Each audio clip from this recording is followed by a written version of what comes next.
Live from the CSI Soccer Complex on the campus of the College of Staten Island, CSI Sportsnet presents exclusive NCAA Division III women's soccer coverage. Today's matchup features the Red Hawks of Montclair State University taking on the Dolphins of the College of Staten Island. Good morning, everyone listening. This is Joe Foreman, joined by Mike Bebuski, bringing you all of the action live from midfield during today's game. And Mike, the Dolphins are coming off of a big victory yesterday, a convincing win over St. Joseph's College of Brooklyn, a 3-0 victory. Once again, the Dolphins outshoot the opposition by a wide margin to the tune of 3 goals. 3 different Dolphins scoring their second goal of the season in the win for Staten Island. Yeah, Joe, it was a nice bounce-back game for the Dolphins. The Dolphins had gone winless in their last 2 games, coming off of a 2-2 tie against CCNY in their last conference game, and then Kane University came in here last Wednesday afternoon, Joe, and they kind of had their way with the Dolphins a little bit, defeating them by a final score of 5-1, but it was a good bounce-back game, as we mentioned, for the Dolphins yesterday. They came back with a 3-0 victory, 2 first-half goals, one by Brittany Borstad, the other by Susan Aracena. Got the Dolphins a comfortable 2-0 lead. They were kind of able to cruise a little bit in the second half. Victoria Sanchez picking up her second goal of the year, and Natalia Sando picked up her second assist of the game. So Dolphins came out, had a nice 3-0 victory against St. Joe's Brooklyn, but really going to step it up in competition here this afternoon, Joe, is they're going to take on a Montclair State team with a deceiving 3-3-2 record, but also a team that's currently ranked 43rd in the country. And we mentioned a lot of times during these broadcasts against stellar teams that record based against Kane in that game. Very uncharacteristic. Scored the equalizer 27th minute of the first half, but from there on it was all Kane University. They scored 4 unanswered goals en route to a 5-1 victory, as you mentioned. And then yesterday's game against St. Joseph's College of Brooklyn, I was here for that game. I actually recorded the stats that you see online for the game. I have those in front of me. The Dolphins outshot the Bears 28-3, and it was really a dominant performance from start to finish for the Dolphins. Goals, as you mentioned, by Brittany Bornstad, Susan Aracena, and Victoria Sanchez, all scoring their second of the season. Dolphins goalkeepers forced only to make 1 save in that game. Both Mariah Jones and Kayla DiBenedetto got time in net for the Dolphins, and as I said already, a stellar all-around performance for CSI, and those type of performances have been very characteristic of their season thus far. Yeah, you know, they've played very well, Joe. They coming in with a 6-1-1 record overall, but, you know, like we mentioned, they're going to have to play really a very strong game this afternoon if, you know, they're going to hang around and play with Montclair State. And, you know, if the Dolphins are going to do it, they're going to have to do it a little bit shorthanded. They're going to be short. Catherine Mulligan will not be in the game this afternoon for the Dolphins. In addition to that, Ashley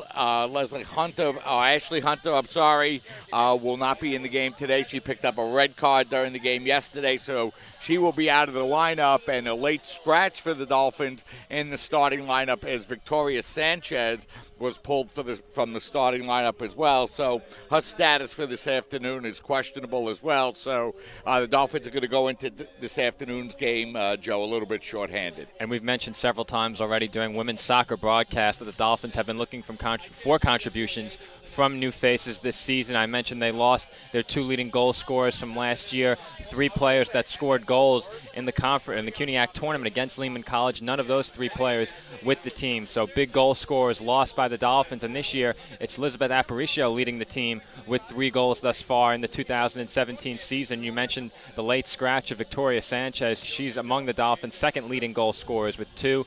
Susan Aracena and Brittany Bornstad also picking up their second goals yesterday. I'm sure we'll see them take the pitch today as well. So the Dolphins, again, will be looking for contributions from new faces, and we'll see some unfamiliar faces in the starting lineup today. Yeah, and, you know, interesting, Joe, you're always interested to see who's going to start in goal for the Dolphins, and it'll be Kayla DiBenedetto in goal for the Dolphins. She's now going to start her 6th game of the season, and she's still coming in with a record of 4-0-1 on the year, and she's had a couple of shutouts, and, you know, she's going to be tested by a very potent Montclair State Red Hawk team, a team that's being led in goal scoring by Emily Benders, and, you know, the Red Hawks are short a couple of players as well. this afternoon, Joe, as are the Dolphins. So should make for a very interesting, very exciting non-conference game. Both teams playing their second game in 24 hours. And taking a look at the numbers for the Red Hawks, they've scored an even number of goals so far on this season as the opposition has against them. 17 goals for the Red Hawks and 17 goals for their opponents so far this season, though the Red Hawks have allowed only on those 17 goals on only 82 shots by the opposition. So though the Red Hawks have outshot their opponents 129-82, the opponents have been able to find the back of the net 17 times, putting 82 shots on goal. So there are vulnerabilities in net perhaps for the Red Hawks in this game. If the Dolphins can make the most of their quality shot opportunities, they should be able to get on the scoreboard. One might not be enough against a very talented team, but the first step is putting that first goal up on the scoreboard. Yeah, and you know, Joe, you mentioned in the Dolphins' last home game, or their last home loss, I should say, against Kane University, it was a game that the Dolphins were able to come out and get that game tied, but when they allowed that late goal in that first half, it really broke things open, and then the Kane did a nice job in the second half pulling away. So the Dolphins now in the midst of their third of 4 non-conference games here at the CSI Soccer Complex. Their last game will be this Wednesday afternoon, Joe, as they will play here against NYU. And we should mention also why we had a chance. The Dolphins men's team was in action last night. They traveled to Aviator Field for a night game against Medgar Evers, and they remained perfect, Joe, as they defeated the Cougars by a final score of 2-0, and they have now won 8 consecutive games after dropping their home opener, and they get ready to face the number 13 team in the country here tomorrow as Rutgers will come into town. So that should be a very exciting game as well. And it's been a very impressive streak for the men. And on the topic of nationally ranked teams facing the men, you mentioned the Rutgers team that they'll be facing tomorrow. Last year, the men faced Rowan University in a game that we covered. And you mentioned how late in the first half, the women facing Kane University allowed a back-breaking goal in the final minutes of that first half. The men did the same against Rowan University last year. They were in that game, and then Rowan added a second goal very late in the second half against the men's team. And at the time, we thought it could really swing the momentum in the favor of Rowan, and it did just that. The men went on to lose that game 3-1, did have opportunities in the second half, but these good teams really seem to get more aggressive on the attack late in the half and try and catch the opponent napping. So we'll see if the women today allow Montclair to do just that. Hopefully for them, they're able to avoid a mistake that leads to a late first half goal, and hopefully defensively they do what they've done all season, limit the shots of the opposition. The women have outshot their opponents 155-51 so far this season and outscored them per game 2-1. Yeah, so the women looking to continue and build on their winning streak that they were able to turn around in their game against St. Joe's Brooklyn yesterday afternoon. We mentioned both teams coming in a little bit short here in the game this afternoon, as the Dolphins and the Red Hawks both going to miss a couple of their players. Tyler Madison, the senior player from Parsippany, New Jersey, and one of the better players on the Red Hawk team, has missed the last couple of games, and she's out of the starting lineup here this afternoon as well, Joe. So it should be interesting. And for the Dolphins, Joe, a couple of plays out of the starting lineup, but that, of course, leaves it open for another couple of players to step in and pick up the slack. And we mentioned the importance of contributions from new faces. As it appears, we're about to get set to begin the addressing of the crowd, and the starting lineups will be introduced. So we'll have those for you in just a few moments. But again, the Dolphins will be looking for contributions from new faces. Namina Bracic, a face that we don't see enter the game too often. She'll be starting today for the Dolphins, so a big opportunity for Bracic getting starters minutes. Presumably we'll see how head coach Giuseppe Panetti looks to allocate minutes on what is a very hot day. We've mentioned the effect of the weather several times before. It's very hot out on the pitch. We're lucky. We're over here at midfield in the shade underneath cover. The players aren't afforded that luxury. I'm sure the referees will call for a water break at some point during the first half of this game. But as the starters are being set to get introduced on the field, I'll turn it over to you, Mike, for the starting lineups. Thanks a lot, Joe. First, we'll give you the starting lineup for the visiting Montclair State Red Hawks. The Red Hawks coming into today's game with a record of 3-2 on the year, and they're coming off of a win against Rutgers Camden as they defeated the Rutgers by a final score of 3-1 in their last conference game. So for the Red Hawks, it'll be goalie Phoebe Bledsoe, and the remainder of the lineup for the Red Hawks: number 00, Emma McLaughlin; Number 3, Catherine Carnival. Number 5, Ashley Costa. Number 6, Alex Glickman. Number 8, Maddie McClellan. Number 11, Christine Mayorga. Number 17, Emily Benders. Benders leading the Redhawks in goals, picking up 2 goals in their last victory against Rutgers Camden. Number 19, Aisa Galo. Number 20, Sophie Cavalli. And number 23, Julia Kelly. For the College of Staten Island here this afternoon, it'll be Kayla DiBenedetto in goal. DiBenedetto coming into today's game undefeated with a record of 4-0-1 on the year for the Dolphins. The remainder of the starting lineup for the Dolphins this afternoon will be number 2, Lauren Smith. Number 4, Stephanie Lapointe. Number 5, Rebecca Diola. Number 7, Victoria Sanchez out of the lineup. Namira Brachich will be in the starting lineup replacing Sanchez this afternoon. Number 11, Nicole Mignon. Number 13, Lisbeth Aparicio. Number 18, Natalia Sandor. Number 22, Brianna DiStefano. Number 25, Caitlin Russo. And number 28, Adriana Perello. Dolphins coming in with a record of 6-1-1 on the year, Joe, and looking to extend their winning streak to 2 here this afternoon. And as you shared the starting lineups with our listeners and viewers, I took a look at the roster for the Montclair State University Redhawks, and there are some big goal scorers on this team, a trio of players with at least 3 goals, those being Emily Benders, as you mentioned, leading the team with 6 goals. Maddie McClellan also has 4 goals, and Melanie Kuna has 3 goals of her own. The Dolphins only have 1 player who has scored at least 3 goals so far this season, so the Dolphins will hope to see some of those players around the top of their goal-scoring leaders get back up on the scoreboard today and hopefully spur them to a victory. But it's going to be not only an effort on the attack for the Dolphins that is necessary,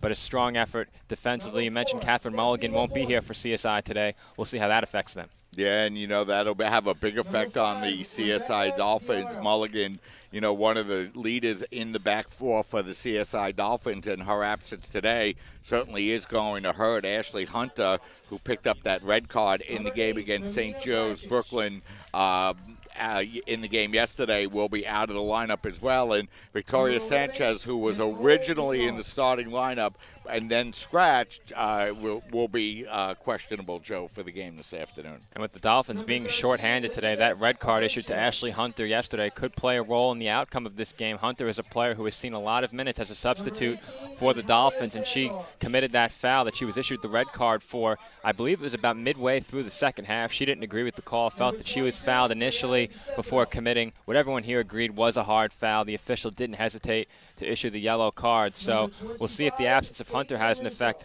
on the Dolphins here today, along with the absence of Catherine Mulligan and now Victoria Sanchez being a late scratch from the starting lineup. The players also who are here are playing their second game in consecutive days. That can't be overlooked as well. And then again, the weather, of course, could be a factor. It's a very nice day out here, but very hot. And during these games where the heat is scorching as it is today, the players' conditioning could play a major role. We'll see if conditioning proves to be a factor in the outcome of this game. Yeah, and we mentioned, Joe, also in the pregame, the Redhawks played in the game yesterday as well. So why don't we step aside, take a break here for the national anthem, and we'll be right back.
And we're back on CSI Sportsnet once again. Joe Foreman and Mike Babuski joining you live from midfield at the CSI Soccer Complex as the College of Staten Island gets set to take on the Redhawks of Montclair State University. Mike, we've talked a lot about what these two teams need to do to win this game. The Dolphins contributions from players that don't often get.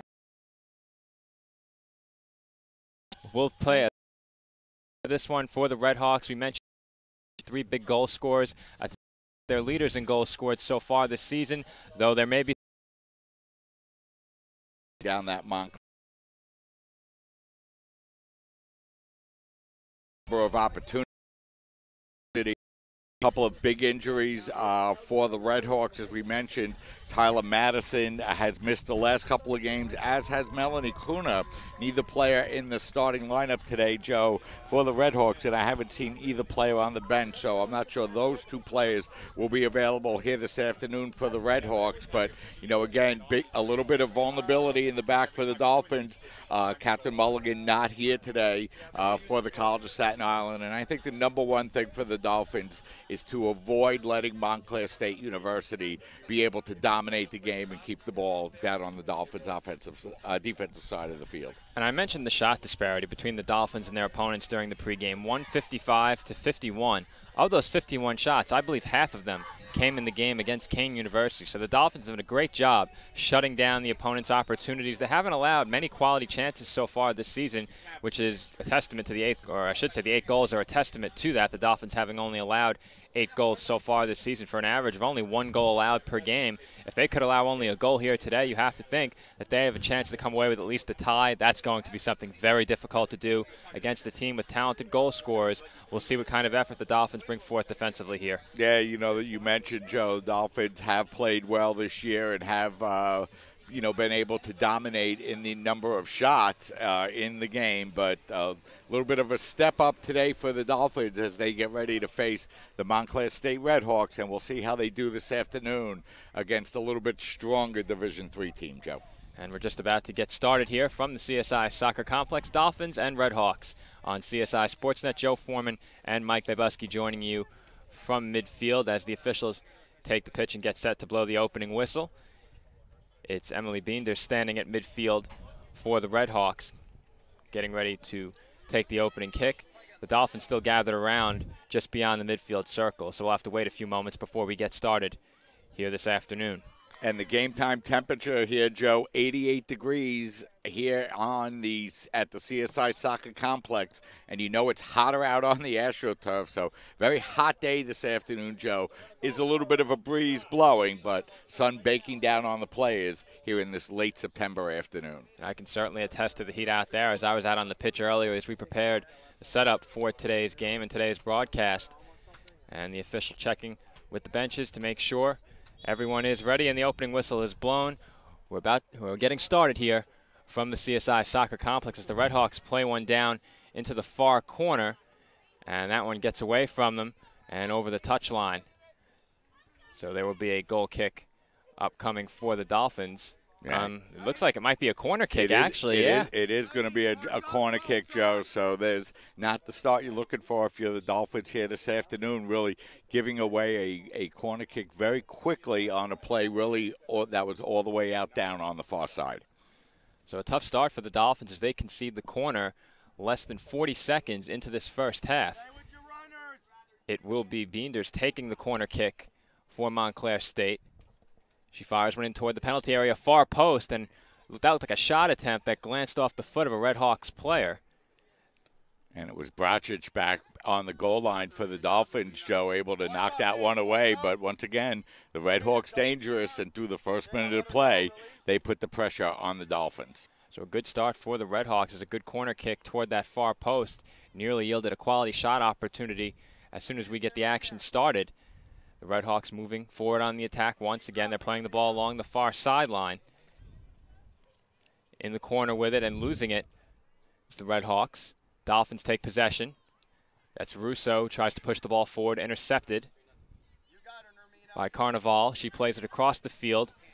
Along the near sideline with it is McClelland. McClelland being challenged by Brocic. She plays the ball backwards. Julia Kelly with it now.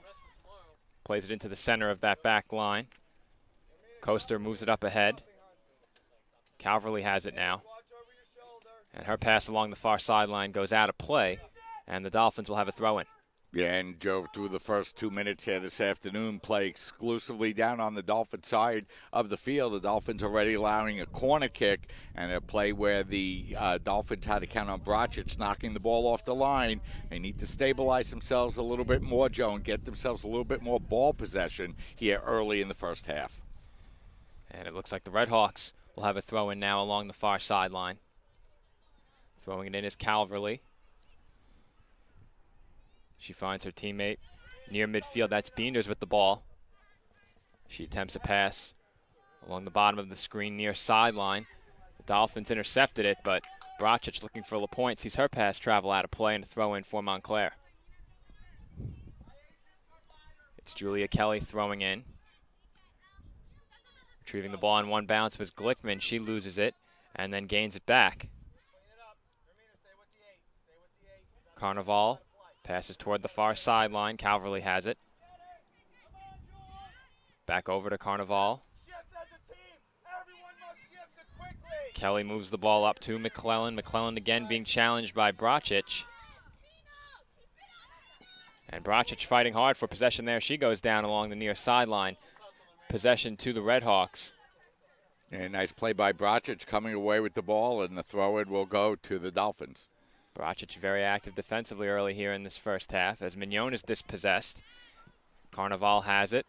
Her pass deflects off one of her own teammates. That was McLaughlin. Dolphins have it as LaPointe looks to pass to Russo. That pass intercepted again by the Red Hawks, who are moving the other way. The pass takes McClellan across midfield, but that ball travels out of bounds. Throw in for the Dolphins. It will be Perello throwing in. Yeah, the Red Hawks doing a good job here, Joe, making it tough on the Dolphins with their short passing game, and Dolphins having trouble stringing together more than one pass here early in the first half. The Red Hawks play it across the back line. It's Calverley with the ball now. A pair of Dolphins converge on her. Her pass intercepted. That was Lauren Smith. Smith gets it over to Sandor, challenged by two Red Hawks. Smith looking to get through. And retrieving that is the goalkeeper, Phoebe Bledsoe. Yeah, and that was by far the Dolphins' best opportunity of the afternoon as Lauren Smith was able to break in. And here come the Dolphins again. And a hard challenge there as a Dolphin is down. It will be a throw-in for CSI. I believe that was Rebecca DeLoya who took the hard challenge and went down. Stephanie LaPointe throwing in for CSI, looking for Mignon. That one headed up in the air by Sandor. Mignon continues to give chase, but the Red Hawks clear it out a short distance. They'll now clear it out toward midfield. And waiting for it there is Mayorga.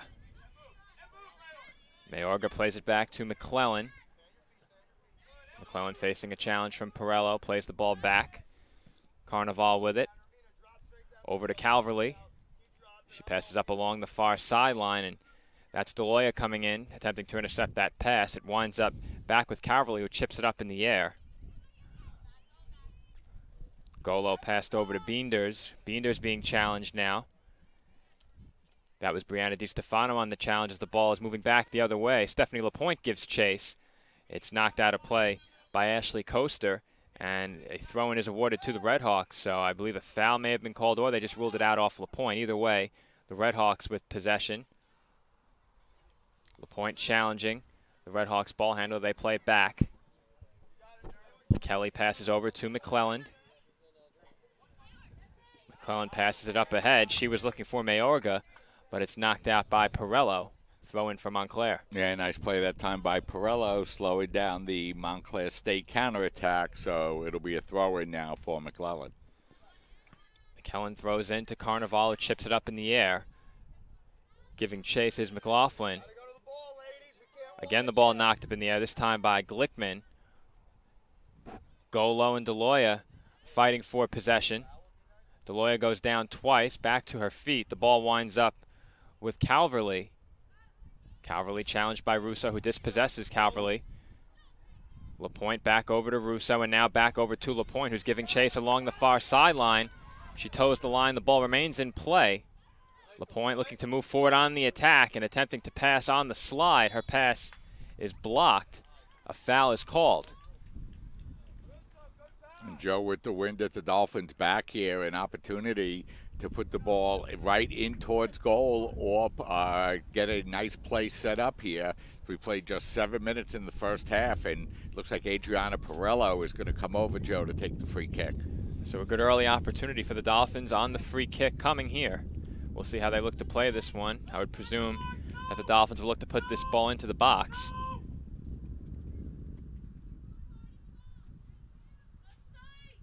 The Dolphins getting set as Perello waits to take the free kick. And instead of playing it in, she'll pass it over to LaPointe. LaPointe back to Perello, who now plays it into the box, off of one Dolphin, but coming out of net there was Bledsoe. I believe it was Aparicio who may have gotten a head on it, perhaps Mignon. They were both there, but coming away with the ball is Bledsoe. A good chance there for the Dolphins, Mike. Yeah, it was, and that was Mignon, Joe, who got her head on the ball, and a nice play by Bledsoe to come over and take the ball away from a charging Aparicio, but a nice play by the Dolphins led to a good opportunity. Nice play by Bledsoe to keep this game level. So the Dolphins did initially look to play it into the penalty area off the free kick, instead deciding to have LaPointe pass right back to Perello, who then crossed it in toward goal. A pair of Dolphins converged, but I don't know if a shot was awarded there. Mignon may have gotten a head on it toward goal, so the header was credited to the Dolphins as a shot. And Aparicio gave chase, couldn't get a second shot, as the Redhawks now move toward midfield. It's Kelly who passes up to Mayorga. That ball played down toward the corner by the Redhawks. Giving chase was McClellan. She couldn't run it down, so the Dolphins will have a throw-in. Yeah, and it was McClellan who got the first goal of the afternoon yesterday against Rutgers Camden, charging down the near sideline, but the ball goes out of bounds, so the Dolphins will get to throw it in, but a lot of Redhawks coming up to challenge the throw-in, Joe. And that throw-in off the head of a Redhawks player, that was McClellan, stopping the Perello throw-in with her head. Perello throwing along the near sideline once again. That one winds up rolling back toward the Dolphins' goal. Aparicio giving chase, as bearing down on her was Emily Beenders, and the Dolphins clear the ball over the near sideline, throw-in for the Redhawks, taken quickly. Beenders challenged by DiStefano, a nice ball in toward the center of the box. Handled nicely by the Dolphins, who cleared over the near sideline once again. Yeah, and that was Diola clearing the ball away once again, Joe. She's already had a couple of very good plays in the defensive zone for the Dolphins here early in the first half. Mignon there dispossessing Glickman, but the Redhawks get it right back. That's Calverley with the ball, moving toward the middle of the field. She finds Kelly. Moves up along the near sideline, looking for McClellan, who cuts off Perello, comes away with the ball. But the pass by McClellan is intercepted by LaPointe. Again, it winds up back with Montclair. Perello gives chase, being challenged by McClellan. Perello clears it.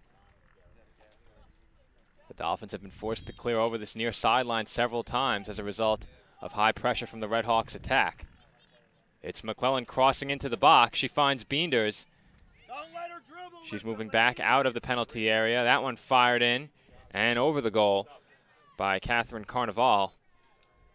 Dolphins will take the goal kick following the substitution.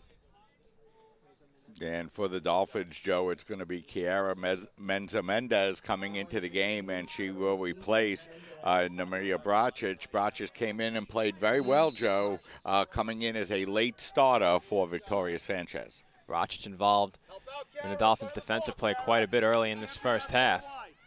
Dolphins have seen the ball in their half of the field quite often so far. As Sandor and McLaughlin meet along the near sideline, it's knocked out by Sandor. Throw in for the Redhawks to McLaughlin. Smith looking to take possession from her. She cannot. Mayorga passes back towards midfield. Retrieving the ball there is Coaster. Coaster up ahead to Beenders. She knocks the ball up in the air, looking for Golo. And down goes Rebecca DeLoya once again, as the foul is committed by Golo. And Deloy has been the best defender for the Dolphins here this afternoon. She was tackled hard from behind on the play by Golo, and we're going to have a whistle and a stoppage of play with 33 minutes and 27 seconds remaining, but Deloy appears to be okay for the Dolphins. So the Dolphins already short on the back line, can ill afford to lose Rebecca Deloya in this game, as that was actually Elizabeth Aparicio who went down, not Rebecca Deloya.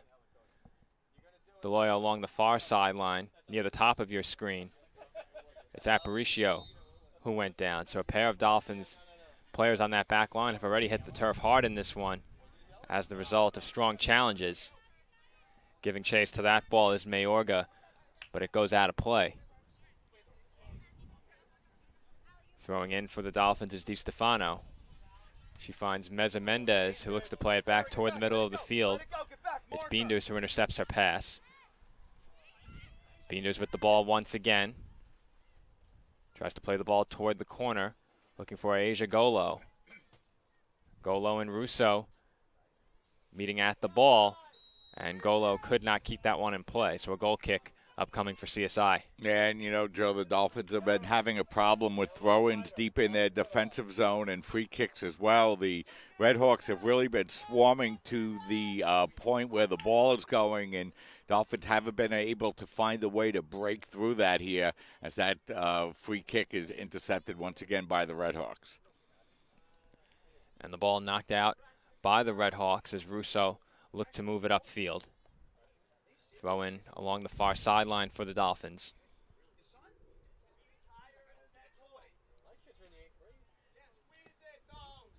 Throw in is towards midfield, headed up by a Redhawks player. Winds up back on the head of Aparicio. It pops up in the air once again. Aparicio looking for Sandor. Collision there around midfield between Sandor and a Redhawks player. Ball headed up by Lauren Smith again. Winds up on the foot of a Redhawk. And then off the head of Aparicio once again. A series of volleys here in the middle third of the field between these two teams. As the Dolphins look to clear it across midfield once again, a Redhawk player there waiting. Pass intercepted at midfield by the Dolphins. Once again, the ball back on the foot of a Redhawks player. They play it over to the back line. It's Kelly with it right now. Kelly finds Beenders at midfield. Nice move there to avoid one Dolphin. Couldn't avoid a second. LaPointe over to Perello. Perello plays one into the attacking third, looking for Sandor. But that pass a bit too strong. Yeah, not a bad idea that time, Joe, but the ball got a little bit too far up in the wind, and Bledsoe able to come over and make the play. You mentioned before, Mike, the wind at the back of the Dolphins here in the first half. Not a very strong wind, but it could play a role on a pass like that, carrying it just a bit too far. And it's the Redhawks on the attack now. Glickman has it. Challenged by a Dolphin. It's Stephanie LaPointe who comes away with the ball. LaPointe moving into the middle third of the field. Finds Lauren Smith trailing her. Smith looking for Meza Mendez, but that ball a bit too strong. Throw in for Montclair. And that was a nice little build-up there by the Dolphins. Unfortunately, the Smith pass just a little bit too far ahead of Meza Mendez. We've mentioned during many broadcasts the importance of stringing together passes consecutively on the attack, as Sandor gives chase to that ball, but clearing it away was Coaster. Caverly has it. Plays it up to Golo. Golo looking to play her teammate through, and coming out of net is the Benedetto, scooping that ball up. And she'll punt that one out towards midfield. Waiting for it there was McLaughlin of Montclair State. The Redhawks with possession once again. That pass intercepted by the Dolphins' Caitlin Russo. Once again, Stephanie LaPointe looking to play one up the field towards Sandor. And retrieving that ball is the goalkeeper for the Redhawks, Phoebe Bledsoe.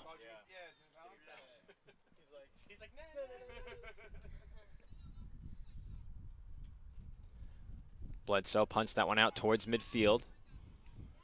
Off the leg of Lauren Smith, the head of a Redhawks player. And looking to get through there was Beender, as a pair of Dolphins converge on her. And she faces a strong challenge, goes down, no foul called. ball was retrieved by DiBenedetto, who plays it out towards midfield. Sandor looking for Smith. Smith overran the ball. The Red Hawks coming back quickly the other way. McLaughlin looking for Carnival. That one cleared out by the Dolphins. McClelland has it. Passes over to Calverley. Calverley up the far sideline to Golo. A pair of Dolphins converging on Golo. And she's dispossessed by DeLoya.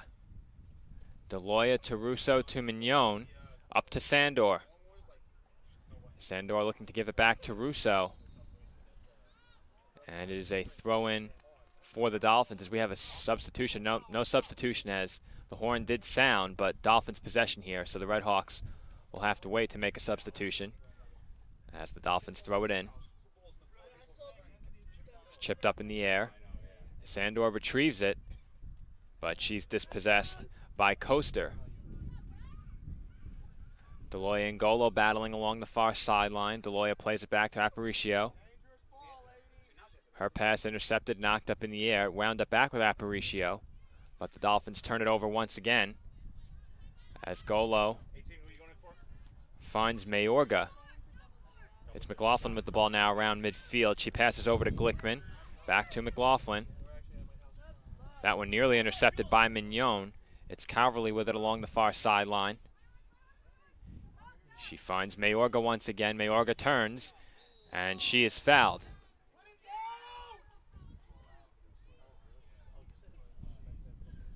Free kick upcoming for the Red Hawks here. I'm looking to see who will be taking it.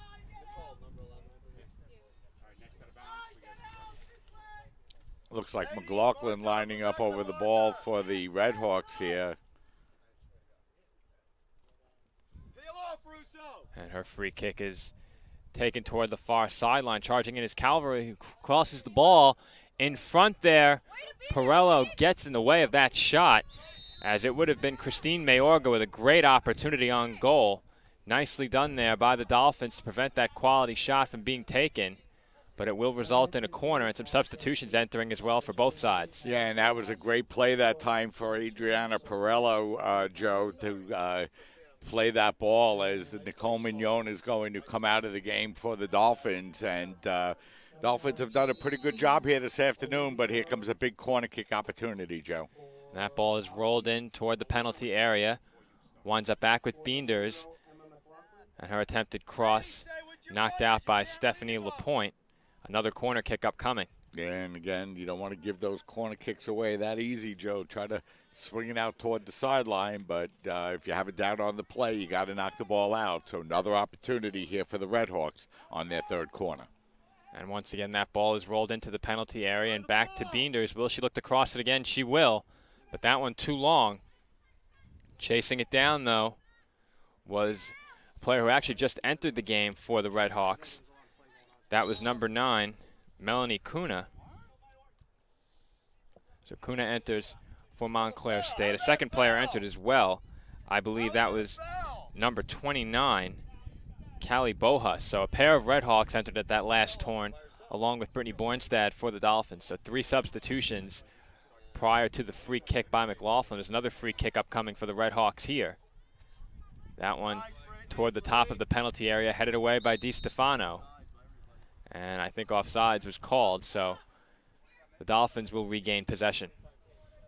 Yeah, so we're 20 minutes now into the first half, Joe. Just one official shot on goal credited this afternoon, and that to the Dolphins, and we're scoreless. It's Perello for the Dolphins, launching that one up towards midfield. And it's knocked right back towards her by the Red Hawks, though it will be a throw-in for the Dolphins. Perello to throw in once again. Once again throws it toward midfield. Giving chase was Bornstad, but it's moved up toward midfield by the Red Hawks. Looking to counter quickly. Through is Beenders. She's met by DiBenedetto, who got a foot on it. DiBenedetto looking to get back in goal. Beenders is down. With the ball is McClelland. McClelland being challenged by Perello. McClelland got by Perello, but her pass is blocked. And the referee will blow the whistle as Beenders is still down in the middle of the box. Yeah, that was a real nice through ball, and that put Beenders through onto the goalie, and a nice play by DiBenedetto to come off her line, but Beenders shaking up on the play, and you know she had actually gotten dinged up a little bit, Joe, just a couple of minutes ago, and now she's a little bit more hobbled on the play, and we'll see if she's going to come over to the sideline. So another good opportunity there for the Redhawks, Mike, as it looked like Beenders was through. A nice play there by DiBenedetto. She was decisive coming off her line, and if she's not decisive in that moment, there's a good chance that Beenders has a one-on-one opportunity with the Dolphins goalkeeper, or perhaps finds herself straight past the Dolphins goalkeeper with an empty net in front of her. So nicely done by DiBenedetto. It's Beenders who got the worst of the collision. DiBenedetto attempting to dispossess her with a slide tackle, and she did so. Nicely done there by Kayla. So it looks like Michaela Knobloch is going to check into the game for the Redhawks. In addition, for the Redhawks, it looks like Caitlin Skavanich will check into the game as well, and she is going to replace Ayasia Golo, who played very well on the far side for the Redhawks in the first half as well. So 23:46 remaining here in the first half. Scoreless, Dolphins and Redhawks. The ball rolled back toward DiBenedetto, and she'll punt it out towards midfield. Redhawks there waiting for it once again, as a lot of the goal kicks taken by the Dolphins have wound up right back with possession belonging to the Redhawks as the Dolphins look to progress on the attack. It's Sandor with the ball, looking for Meza Mendez. That pass is cut off nicely by McClellan. The Redhawks quickly countering the other way. Two Redhawks surrounding Meza Mendez on the play, able to come away with the ball and turn the ball around for that Redhawk defense. Possession quickly back to the Dolphins on the throw-in as Perello finds LaPointe. Her pass blocked and knocked up in the air. Throw-in for CSI. Perello will throw in once again for the Dolphins. Throws it up towards Sandor. It's headed away by a Redhawks player once again, as Perello again looking to play the ball across midfield is denied by the head of a Redhawk. Knocking the ball up in the air is Aparicio. And again, the Redhawks come away with it. Good tackle there by Perello. She dispossessed Skrivanic. Dolphins very active defensively here this afternoon against the Redhawks, doing a nice job here midway through the first half, and we're going to have a little bit of a break, Joe, with the temperature approaching 90, and I'm sure well over 90 on the field. We have a little bit of a water timeout here, Joe. So let's talk about what's happened so far through the first half of half number one. The Dolphins being thoroughly outpossessed by the Redhawks in this game, and the Dolphins didn't really have a great shot opportunity thus far outside of the header by Nicole Mignon. She really didn't get all of it. I'm not even sure that shot had much behind it. It was Elizabeth Aparicio who was closing in on goal there and had a really good opportunity should she have gotten her foot on the ball. She could not.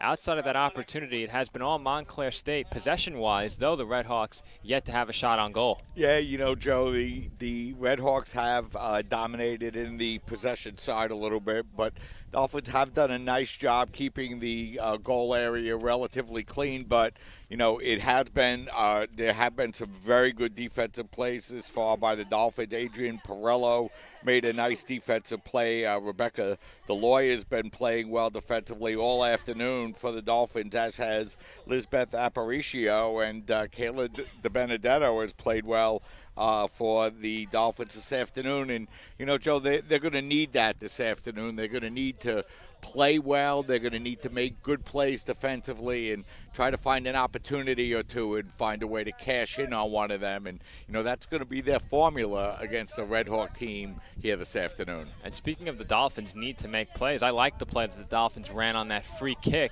where Perello initially passed the ball to LaPointe. It seemed that the Redhawks were caught a bit off guard when LaPointe immediately played the ball back over to Perello, who crossed it in, and that led to the Dolphins' big opportunity so far in this game. Nicole Mignon didn't get all of that header, and it was Elizabeth Aparicio who would have had the really high-quality scoring chance right in front, so she'd come away with that ball and gotten a shot on goal. Unfortunately for the Dolphins, she did not. but that's a nice play there by the Dolphins to get themselves a quality chance. The Redhawks have had a lot of action taking place down in the Dolphins penalty area thus far. Unfortunately for them, they're yet to pick up the first shot on goal for them in this game, as it will be Montclair State's throw-in. We will resume play here with 22:20 remaining in the first half. And, you know, we mentioned earlier, Joe, a couple of Red Hawk players already missing, and Emily Bender's out on the sideline as well. So the Red Hawks playing a little shorthanded today, Joe, just like the Dolphins. It will be a throw-in for the Dolphins upcoming once again. Oh, no, a free kick for the Dolphins upcoming, excuse me, as a foul was called against Montclair State. Taking the free kick will be Perello. Her free kick travels across midfield and once again off the head of a Redhawks player. And right there it was Lapointe and Skrivanic coming together right around midfield. Foul called against Lapointe, no card issued, as Skrivanic looks a bit shaken up, her knee already taped. Yeah, that time Lapointe a little bit careless, Joe, on the play, but it wasn't a overly aggressive foul. She came close to a yellow, but just short of it on the play. I think the reason she wasn't issued a yellow is that there was no follow-through. Stephanie immediately pulled up after making contact with Skrivanic, and I think the officials saw that and declined to issue the yellow card as a result. Definitely no malice intended on the play. Both players looking to gain possession of the ball, as it's Bornstad who comes away with it for the Dolphins. Finds Sandor, who plays it back to Lapointe. Lapointe crossing midfield, pushes it ahead to Smith. Smith back over to Lapointe. Lapointe chips the ball ahead toward the penalty area over Natalia Sandor and straight into the arms of Phoebe Bledsoe. Yeah, nice looking play that time in the midfield. Once again, Lapointe and Smith, the two architects of that midfield passing, but unfortunately the entry pass to Sandor a little bit too far, and Bledsoe able to make the play for the Redhawks. And the Dolphins have been on at their best on the attack so far in this first half, when they've looked to have play developing quickly, stringing together passes quickly and consecutively without much dribbling, and right there we saw that. Unfortunately for them, that ball towards Sandor from Lapointe just a bit too long, as it's the Redhawks on the attack now. It's Knobloch along the far sideline. She plays the ball ahead, and dispossessed by the Dolphins was Bohus. And a horn will sound. Dolphins substitution entering the game. Yeah, it's going to be Daniela Zappolo is going to check in for the Dolphins, and she is going to replace Kiera Mendez as the clock continues to roll now inside at 19 minutes, 40 seconds remaining here in this first half, still scoreless. And that ball travels right past Caitlin Russo and out of play, so possession once again right back to the Redhawks. Still looking for their first shot on goal, as that one's played toward the top of the penalty area, headed away by Zerpolo. Mayorga is dispossessed. Lapointe looked to play it back toward midfield, but the ball is intercepted by the Redhawks. McClellan has it now. Being challenged by Zerpolo, she crosses it in, headed away by Aparicio. Lapointe passed it over to Smith, who then played it towards Zerpolo. Zerpolo got that ball moving ahead onto the foot of Sandor, who has it now. Sandor, with some nice dribbling, avoids the challenge. Looking for Zerpolo upfield. Giving chase for the Redhawks there was Coaster. And that was a nice defensive play that time by Costa, able to shield off the larger Zerpolo and end up getting the throw in for the Redhawks. So the Redhawks will throw in the ball as close to their goal as we've seen it for a prolonged period here. The throw in by the Redhawks from McClelland to Carnival. The ball chipped up in the air. Skrivanic played it back over to Glickman. Glickman to Coaster, and now Coaster over to Calverley. Up the far sideline, the Redhawks with possession. And that is Bohus along the far sideline, not Calverley. My mistake, as the Redhawks play it back across the field, switching play along the back. McClellan has it, and knocked away by Zerpolo, throw-in for the Redhawks.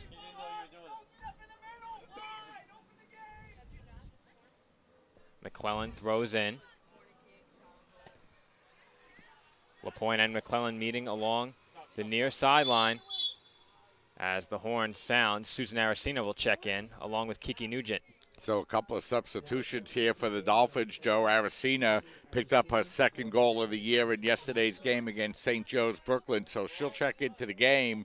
And Caitlin Russo and Lauren Smith will check out. Smith playing very well in the midfield, Joe, this afternoon for the Dolphins. She has, and it will be Adriana Perello throwing in for the Dolphins. Her throw off the head of McClellan. The ball knocked up in the air by Glickman. And it's Zerpolo who will track it down around midfield, or the middle of the field, I should say. As that one's played ahead and giving chase with speed there is Knobloch.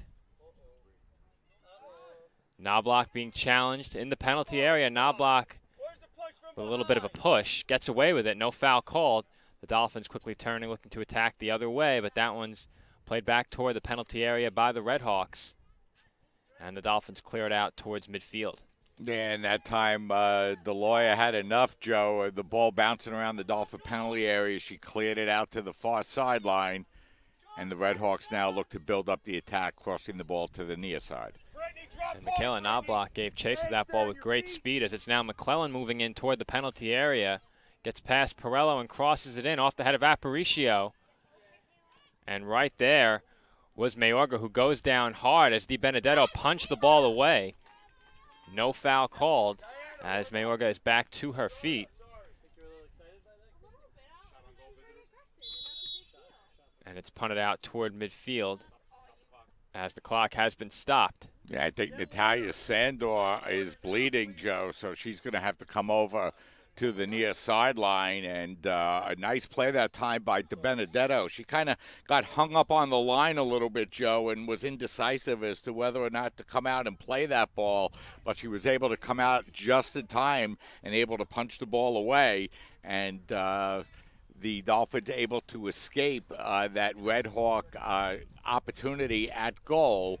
So Natalia Sandor will come over to the near sideline. She's going to check out of the game for the Dolphins with 15 minutes and 41 seconds remaining. And for the Dolphins, it'll be Paulina Ambrose to check in.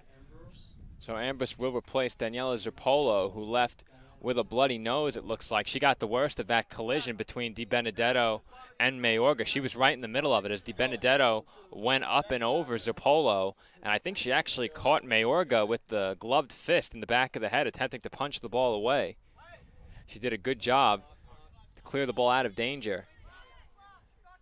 It's running.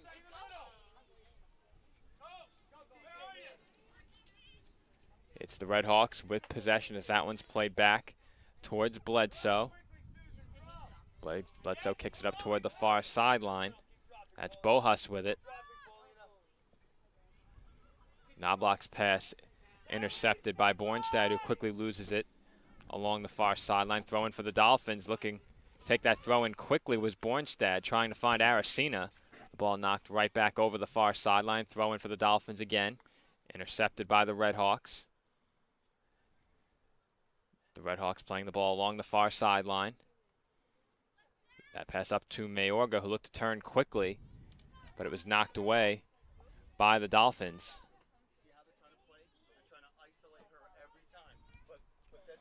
Throw in for Montclair.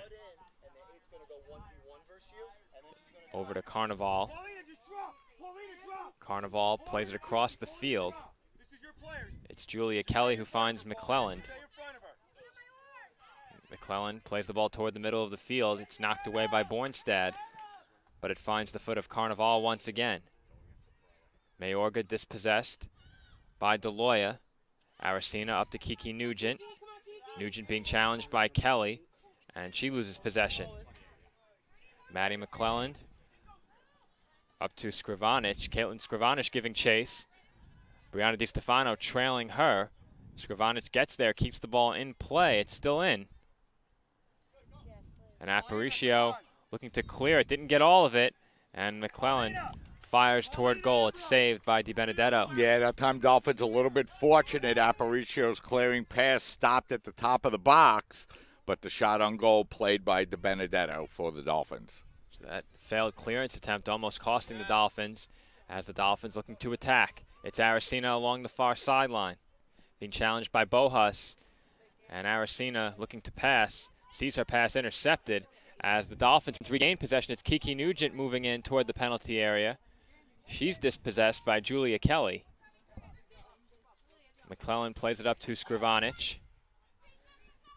And looking for Skrivanic once again there was Alex Glickman. Her pass intercepted by the Dolphins as Brianna DiStefano shoots that one over toward the top of the penalty area, off the foot of a Red Hawks player, and back with the Dolphins.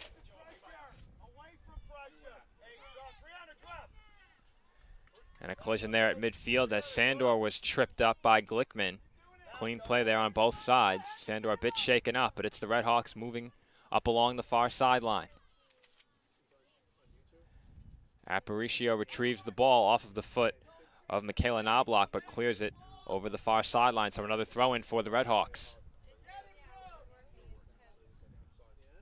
Carnival back over to Bohus. Carnival back to Bohus once again. The Red Hawks switch play over towards the near sideline. Moving back toward the middle of the field was Kelly. Her pass to Glickman, then sent over to Mayorga. Mayorga back to Carnival. And Carnival shoots one in toward the penalty area. Looking for Skrivanic. Ball knocked up in the air.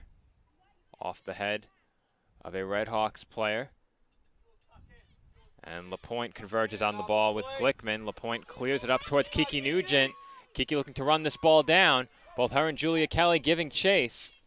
And it looks like Kelly was forced to clear it, but it will be a throw-in for the Dolphins, not a corner, as that one cleared just shy of the flag down there along the near sideline. In the corner, it will be Ambrose throwing in for the Dolphins. Nice job that time by Nugent, putting the pressure on the Red Hawk defense, but Kelly made a nice defensive play as well, not giving away the corner. LaPointe looking for Sandor. That pass intercepted and fired toward midfield by the Red Hawks, but DiStefano comes away with it. It's now Bornstad, and Bornstad with a slide tackle attempt, perhaps just trying to keep possession of the ball for the Dolphins rather than dispossess the Red Hawks, is called for the foul. Then Brittany's played very physical for the Dolphins here this afternoon. That's her second physical challenge, though, in the last couple of minutes. Good physical play that time by Bornstead, that time getting called for the foul. And it was Catherine Carnival who went down. The Montclair bench looking for a card. They will not get one as play resumes with over 10.5 minutes remaining here in the first half. It's the Red Hawks with possession as Mayorga passes back and finds Bohus. Bohus looking to play it up ahead along the far sideline. Initially intercepted by the Dolphins, but the Red Hawks get it back once again. Red Hawks and Dolphins battling for possession near the far sideline. Red Hawks intercept that pass from the Dolphins, but CSI has it once again. Sandor loses it to McClellan. Skrivanic has it now. Skrivanic looking to play her teammate through into the penalty area. And a nice slide tackle there by DeLoya. Then Kaylin DiBenedetto comes out of goal and meets Michaela Knobloch at the ball. So a pair of good defensive plays there by the Dolphins. Mike. And they came just in the nick of time, Joe. Red Hawks came close on that one. A couple of defensive plays keep this score tied at 0. So it's the Dolphins who regain possession.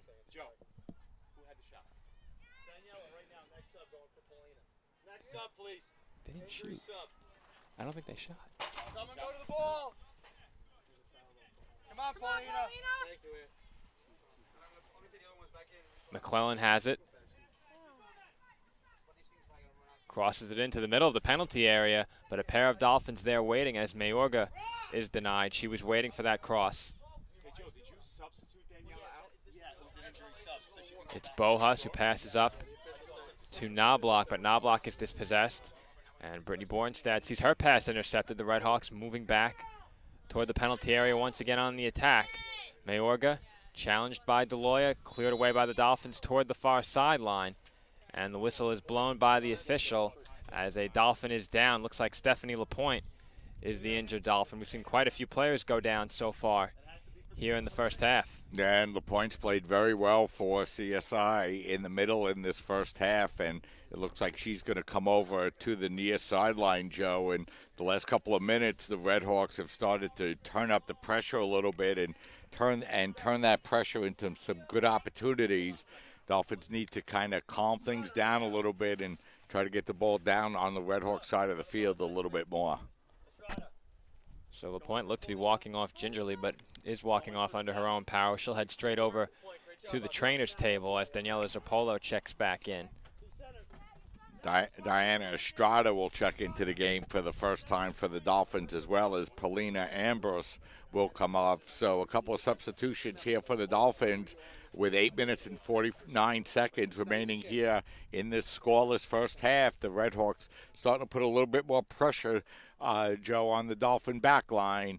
Still scoreless here at the CSI Soccer Complex. The Dolphins' defense has held up well as Kayla DiBenedetto has made a pair of decisive plays coming off her line out of goal to retrieve a pair of balls that really could have given the Dolphins a lot of trouble. One off the foot of a potential shooter, Emily Beenders, and since that collision with DiBenedetto and Beenders hasn't come back into the game. And then on that last sequence, as the Redhawks moved into the penalty area along the far sideline and into that right side of the box, DiBenedetto once again came out off her line and met a Redhawks player. I believe that it was Michaela Knobloch, and dispossessed her. The Dolphins did concede a corner, but then regained possession back, as now it's the Redhawks who have possession of the ball. Looks like either a free kick or a throw-in upcoming. It's a free kick for Montclair. A free kick taken along the far sideline, immediately intercepted by the Dolphins and cleared.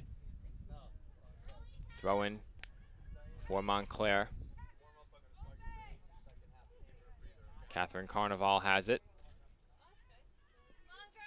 Pass over to Ashley Coaster. Coaster up to Maddie McClellan. McClellan facing a challenge from Adriana Perello once again. These two have done battle in this area several times already. And that was fired toward goal by McClellan. Not sure if that was a shot attempt or an attempted pass into the penalty area. Either way, goal kick for the Dolphins. Yeah, I think she was trying to get that one across, Joe, and just couldn't find a way to bend it back over. But now the Dolphins give the ball away deep inside their own defensive territory. Well, an unforced error there as Perello just saw that ball glance right off her foot. That will set up the Redhawks attack in the final third of the field. It's Carnival who plays it over toward the far sideline, but Susan Aracena clears it for the Dolphins once again. And Mike, we've seen the Dolphins forced to clear the ball so many times already. Really uncharacteristic of them to be playing so defensively, but they haven't given much of a choice by the Redhawks today. Yeah, you know, they're going to take the course of action of clearing it out of bounds rather than putting it toward the middle of the field. And, you know, so far they've been successful holding Montclair State off the scoreboard here, 6:35 remaining in the first half. It's been a strong defensive effort so far for the Dolphins with a pair of good chances sprinkled in there, but nothing extraordinary for CSI so far in this first half, and they just haven't gotten into the attacking third with possession very often. As the Redhawks once again giving chase to the ball in the final third of the field along the far sideline, but they run out of real estate. It goes out of play, and it's a throw-in for the Dolphins.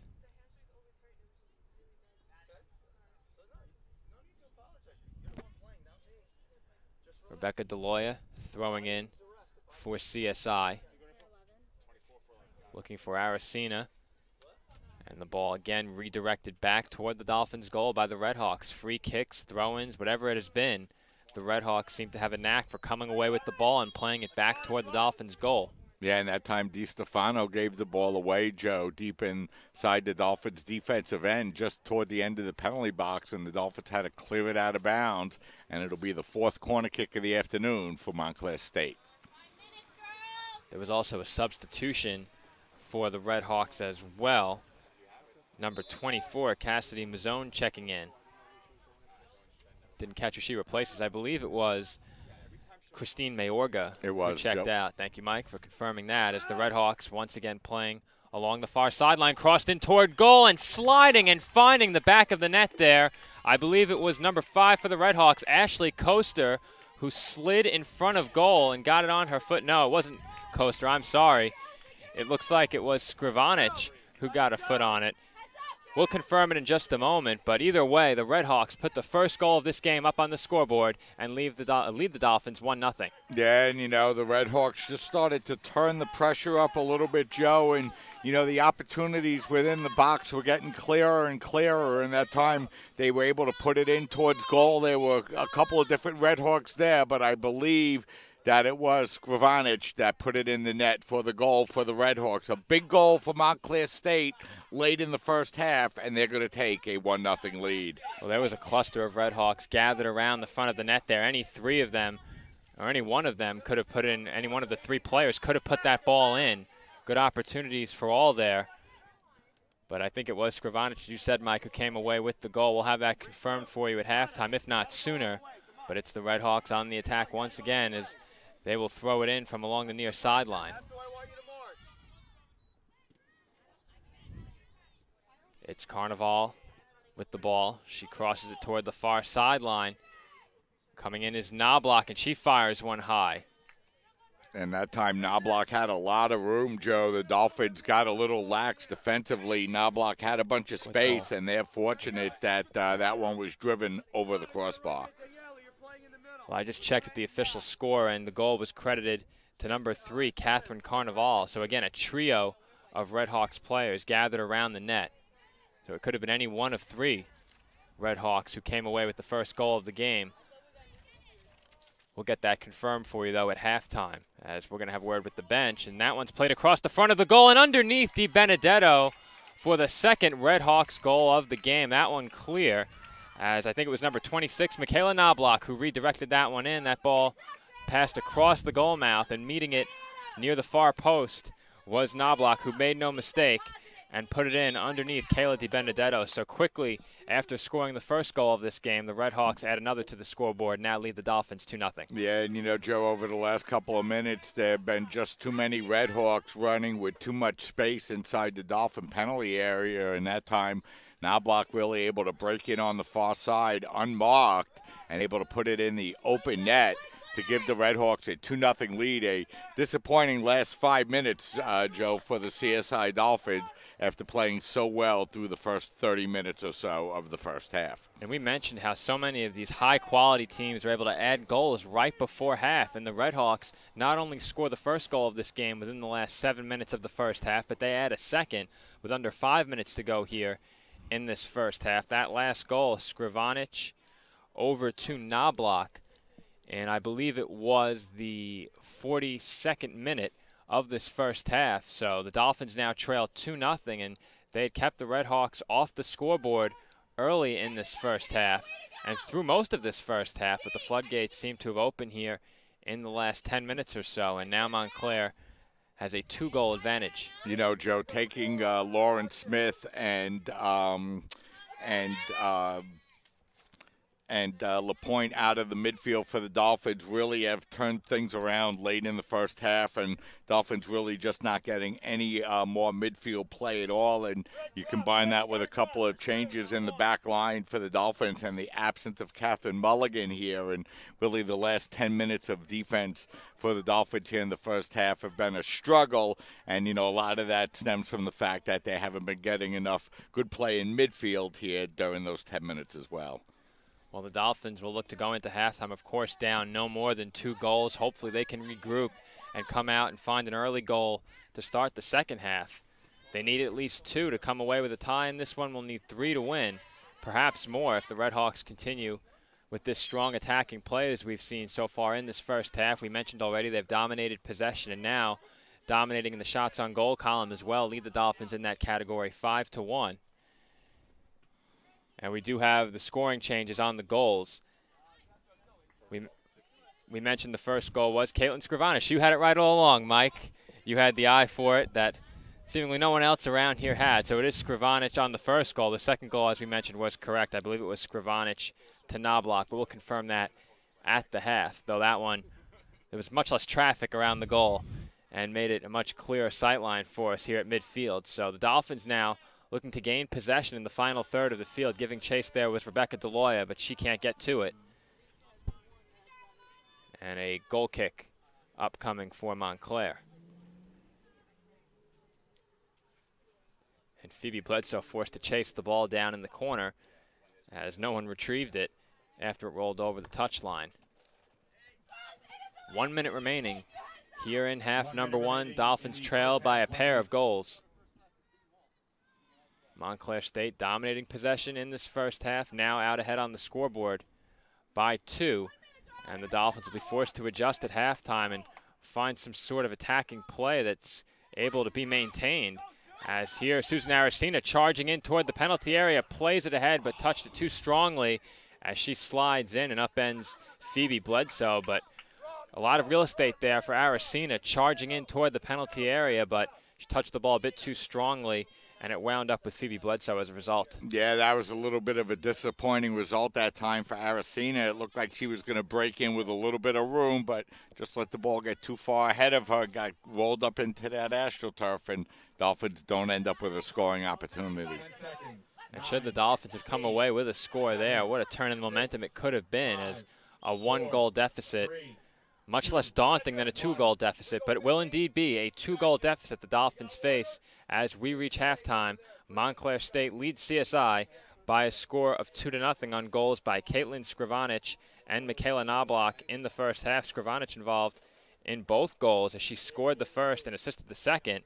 So the Dolphins, again, will enter the half trailing 2-0. And Mike, after that first half, we saw Montclair spend a lot of time on the attack. What do the Dolphins have to do to find more time on the attack of their own? Well, you know, Joe, I thought the Dolphins did a pretty good job through the first 30, 33 minutes or so defensively against the Red Hawks. But, you know, as the half went on and the Dolphins were forced to make substitutions and, you know, LaPointe got shaken up a little bit and the Dolphins pulled Lauren Smith out, I thought that really impacted their midfield game. And then, you know, defensively, Catherine Mulligan being out of the lineup for the Dolphins this afternoon. And, you know, the Red Hawks were really, I think, able to take advantage of a little bit of Dolphin fatigue and were able to score a couple of goals late in the first half to take a 2-0 lead. And, you know, Montclair State playing shorthanded as well, Joe. As you mentioned, Biender's out, left the game in the middle of the first half for the Red Hawks, but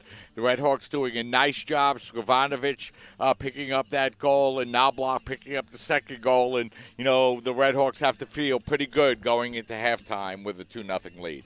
So it will be a 2-0 lead for Montclair State University when we resume play in the second half. Mike and I will rejoin you in approximately 8 to 10 minutes or so as the coaches have elected to take a 15-minute halftime break prior to the start of the second half. Our score after one half of play, Montclair State 2, CSI nothing. We'll have full stats and a preview of half number 2 when we return here on CSI Sportsnet.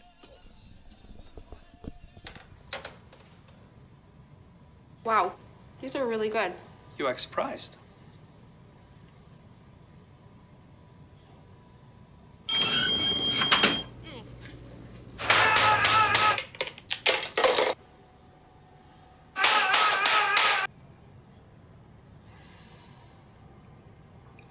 Practice makes perfect. You don't have to be perfect to be a perfect parent. There are thousands of teens in foster care who don't need perfection. They need you. You know what, guys? There's a lot of tree branches and dry brush over here. We should probably move the bonfire over there.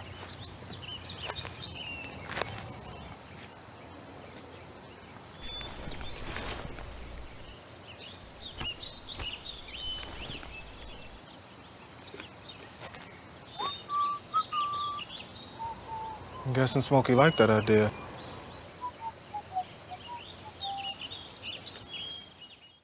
Mom.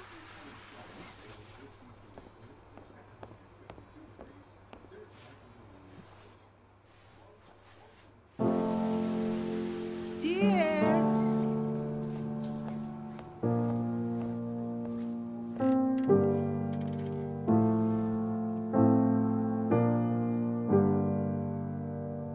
Visit aarp.org/caregiving for information on how to provide even better care for the person who wants to care of you.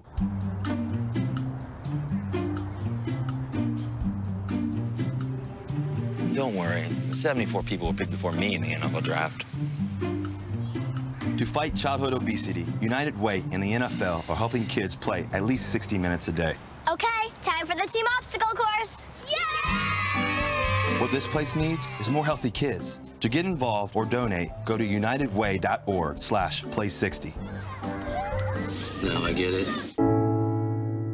When I was 6, my days were spent playing basketball. When I was 6, my dream was to make it to the NBA. When I was 6, my mom had a stroke. I'm Paul George, and I want you to spot a stroke fast. F, face drooping. A, arm weakness. S, speech difficulty. T, time to call 911. Protect the ones you love. Spot a stroke fast.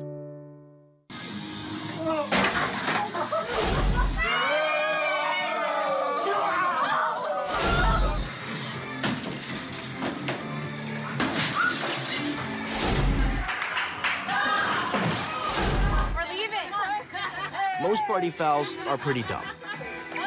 But if you decide to drink and drive underage, you could lose your license and your freedom. Underage drinking and driving. The ultimate party foul. This is the story of a boy who was very sensitive to lights and sounds. So he built secret hiding places where nothing could get in. The boy didn't like looking people in the eye. It made him feel uncomfortable. One day, he found out he had something called autism. His family got him help, and slowly, he learned how to live with it better. Early intervention can make a lifetime of difference. Learn the signs at autismspeaks.org.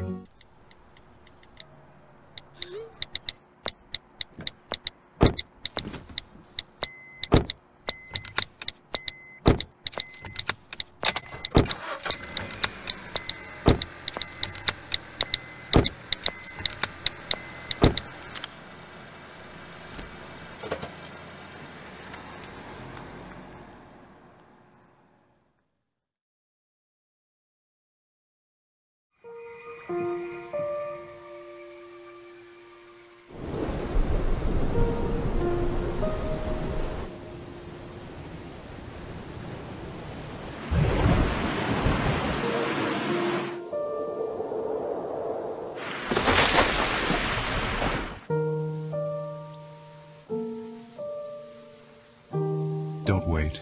Communicate. Make your emergency plan today.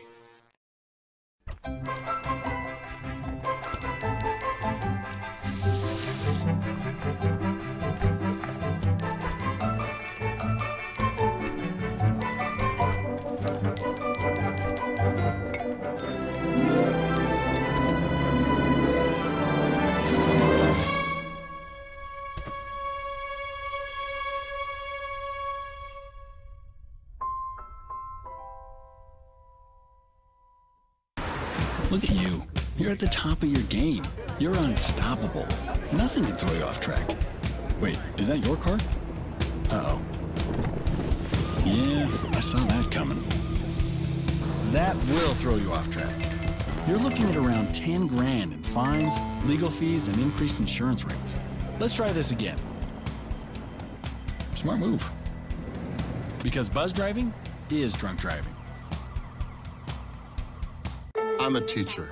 Let me tell you what I make. I make learning a privilege, not a chore, and frustration a tool, not an obstacle.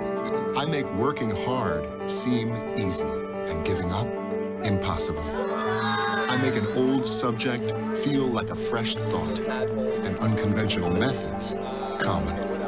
I'm a teacher. I make more. You make me wear my bike helmet. Taught me never to run with scissors. And to follow the swimming rules. You tell me to stay away from drugs. To always buckle my seatbelt. So why do you keep a loaded gun in your drawer? How safe is that? You asked them to follow some safety rules. Now they're asking you. In fact, they're counting on you. Never let your gun get into the wrong hands. Remember, always lock it up. Visit ncpc.org. Na na na na na na. I love you so. I love you. I love you. La la la la. La la la la la la la. We're here. Yay! It's a short drive from your neighborhood to your naturehood. To find a neighborhood park or green space near you, visit discovertheforest.org.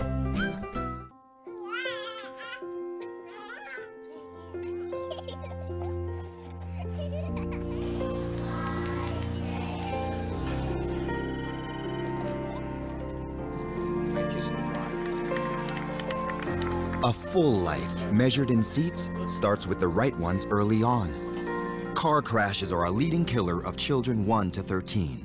Learn how to prevent deaths and injuries by using the right car seat for your child's age and size. Okay, so what would you bring to my company? What do you need?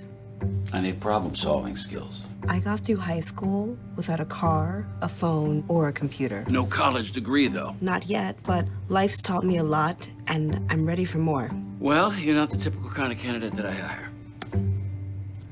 But you are exactly what I'm looking for. Your company could be missing out on the candidates it needs most. Learn how to find a great pool of untapped talent at gradsoflife.org. Oh! Checking your fantasy league? Nah, just my 401k statement. Nice. Where'd you find the money for that? I just been saving a little every month. I can't seem to save anything. Well, what about all this? What about the money you're spending? What money? It's gone before I can get my hands on it. I got a pizza for a Todd. Hey, can somebody spot me? When it comes to financial stability, don't get left behind. It's 547. Get tools and tips for saving at feedthepig.org.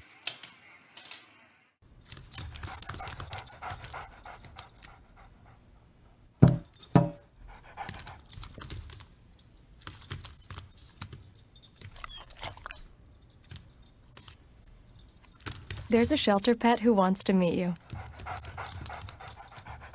Meet one today. Visit theshelterpetproject.org. Adopt.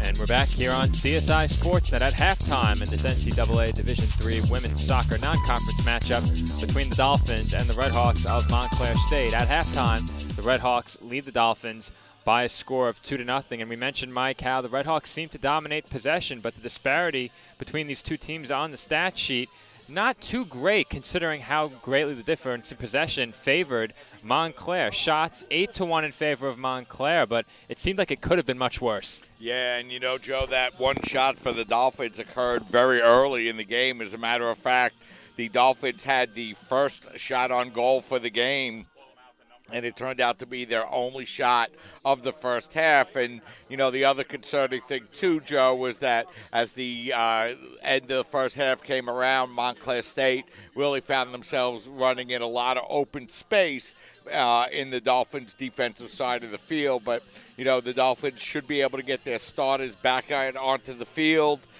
get LaPointe back out onto the field in the midfield along with Lauren Smith. And, you know, they're going to need to tighten things up a little bit here in the second half if they're going to get back into this game, trailing by a score of 2-0. And, you know, they only had one shot towards goal in that first period, you know, and they find themselves 2 goals behind. So a big road to climb here for the Dolphins in the second half. And they're going to need to come out and play better if they're going to get themselves back into this game. Well, you mentioned in the first half, Mike, the Dolphins did do a good job for about the first 30 minutes or so. It actually took Montclair quite a while to get their first shot on goal. The Dolphins had the only shot on goal in this game for, I believe, at least 15 or 20 minutes.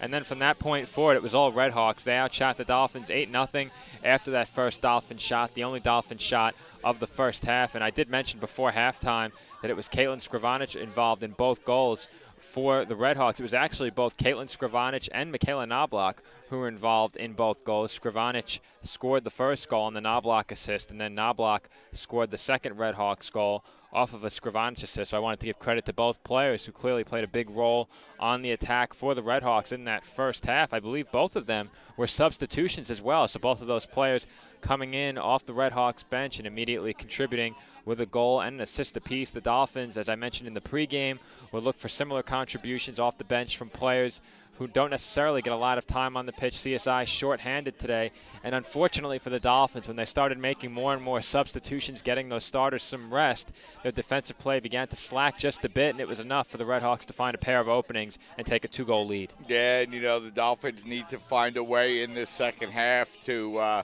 tighten up a little bit defensively and really prevent the Redhawks from running really wide open through the penalty area, Joe, which is something that they were able to do for the last 10 minutes or so of that first half. And at the same time, they're also going to need to find a way to get a little bit more of an offensive attack going in this second half, find themselves trailing by a score of 2-0 here as we're about a minute or so away from the start of the second half. And I mentioned it in the first half. The Dolphins found the most success on the attack when their attacks developed very quickly and they moved the ball quickly. Really, the Dolphins looking to play the ball slowly up the field and methodically hasn't worked out well for them. It's when they've looked to play the ball very quickly, usually in the middle third of the field, as in away from the two sidelines, that they've found great success. When they've looked to push the ball up the near and far sidelines, the Redhawks have been there to cut off those through-ball pass attempts and really haven't given the Dolphins much room to work with in that area. Also defensively, the Dolphins have faced a lot of pressure from the Redhawks attack and have constantly been forced to clear the ball out over the sidelines, maybe even to give themselves a breather, as the Redhawks really didn't let up at all in that first half. And I should mention before we get the second half started that the Redhawks were a little bit late submitting a lineup because they're not sure exactly who's healthy for them and able to go here in the second half. We saw players on both sides go down on several occasions in that first half, and the big injury for the Redhawks was Emily Beenders, who went down after Kayla DiBenedetto met her at the top of the box, attempting to stop her from breaking away and scoring. But it seems as if Beenders will check back in to begin the second half. Yeah, she's heading onto the field for the Redhawks, and the Redhawks already finding themselves up by a score of 2-0, and I'm sure happily welcoming their leading scorer back out onto the field. Definitely, Mike, and the offensive pressure may increase now as Beenders spent a lot of that time in the latter portion of the first half on the bench following her injury, and the Redhawks attack seemed to step up in her absence. Now you add her back into the mix, and you have to think that Montclair can now exert even more pressure on the Dolphins, who again did a very good job defensively for about 2/3 of that first half. They began to slack a bit in the last 15 minutes, perhaps due to fatigue or perhaps just due to succumbing to the pressure of constant attacking play by the Redhawks. It's tough to play defensively for a full 45 minutes without getting up forward on the attack and getting quality chances. Not getting quality chances can become discouraging, and it's a fair question to ask whether or not the Dolphins found themselves a bit discouraged out there in that first half, as they really failed to come away with many, really only one quality scoring chance. That came early. It was the first big opportunity for either side. After that point, the Dolphins didn't muster much on the attack. And, Joe, the Dolphins only allowed 1 goal for their first 5 games. Then they allowed 7 goals in the tie to CCNY and the loss to Kane University. They got the defensive standing back in the game against St. Joe's Brooklyn yesterday, winning by a score of 3-0. But now for the third time in 4 games, Joe, the Dolphins have allowed at least 2 goals. And after a great start to the season, you don't want to see that. They've only allowed 8 goals total on the season coming in to the action today against the Redhawks. The 2 goals allowed in this game brings that total to 10. But if you're the Dolphins, you can't expect to completely shut down the attack of this Montclair State team. They're just too talented offensively, and on the attack, they've done a great job of pressuring the Dolphins. But the Dolphins may need to employ a bend but don't break mentality and really get a bit more aggressive attacking, because now they need at least 2 goals to force an overtime period and need 3 to win this game. It'll be tough for them to find 3 goals, but they'll get started towards that right here as the second half is underway. CSI possessing the ball first. It's Adriana Perello along the far sideline, looking to pass up along the far sideline to Nermina Bracic, and it's cleared away toward midfield by the Redhawks. Stephanie Lapointe chasing after that ball before Caitlin Russo plays it back toward Kiki Nugent, but once again the Redhawks come away with it. They move the ball back towards their own goal, and getting it out of danger there was Julia Kelly. Firing one towards goal for the Dolphins, but wide is Lauren Smith. Goal kick upcoming for Montclair. Yeah, so the Dolphins trying to get a shot towards goal, only their second shot of the afternoon, as it's going to be Lauren Smith taking that shot for the Dolphins. She led the team in shots coming into today's game, Joe, with 24, so she picks up shot number 25, but it'll be the Redhawks with the free kick. And that's only the Dolphins' second shot of the game, one of those two on goal. The shot on goal was a header attempt by Nicole Mignon. Easily the best Dolphins opportunity. That being a given, however, as it was their only shot on goal. Redhawks moving the ball around and then play it up towards midfield. With the ball now is Mayorga. She knocks it up in the air and then gives chase to it herself. Comes away with it before playing it back to McLaughlin. Back over to Carnival, who plays it toward the near sideline. That's Bohus. Bohus moves it forward to Knobloch. Knobloch entering the penalty area with speed, fires it across the box, and saved by Di Benedetto on the shot there along the far post. That was Emily Beenders, who just got back into the action here in this second half, and not a lot behind that shot, but a good ball across the goal mouth set up Beenders with a scoring opportunity. Yeah, Knobloch has really been all over the field for the Redhawks since checking into the game, and that time she set up Beenders for a big opportunity, but Di Benedetto able to make the save. Nicole Mignon comes away with possession for the Dolphins, looking for Kiki Nugent. That ball a bit too strong as Julia Kelly came away with the interception. She now clears it up across midfield up to Emily Beenders. Pair of Dolphins near Beenders, but her ball now for Knobloch. Knobloch will not get there before Di Benedetto as Kayla, scoops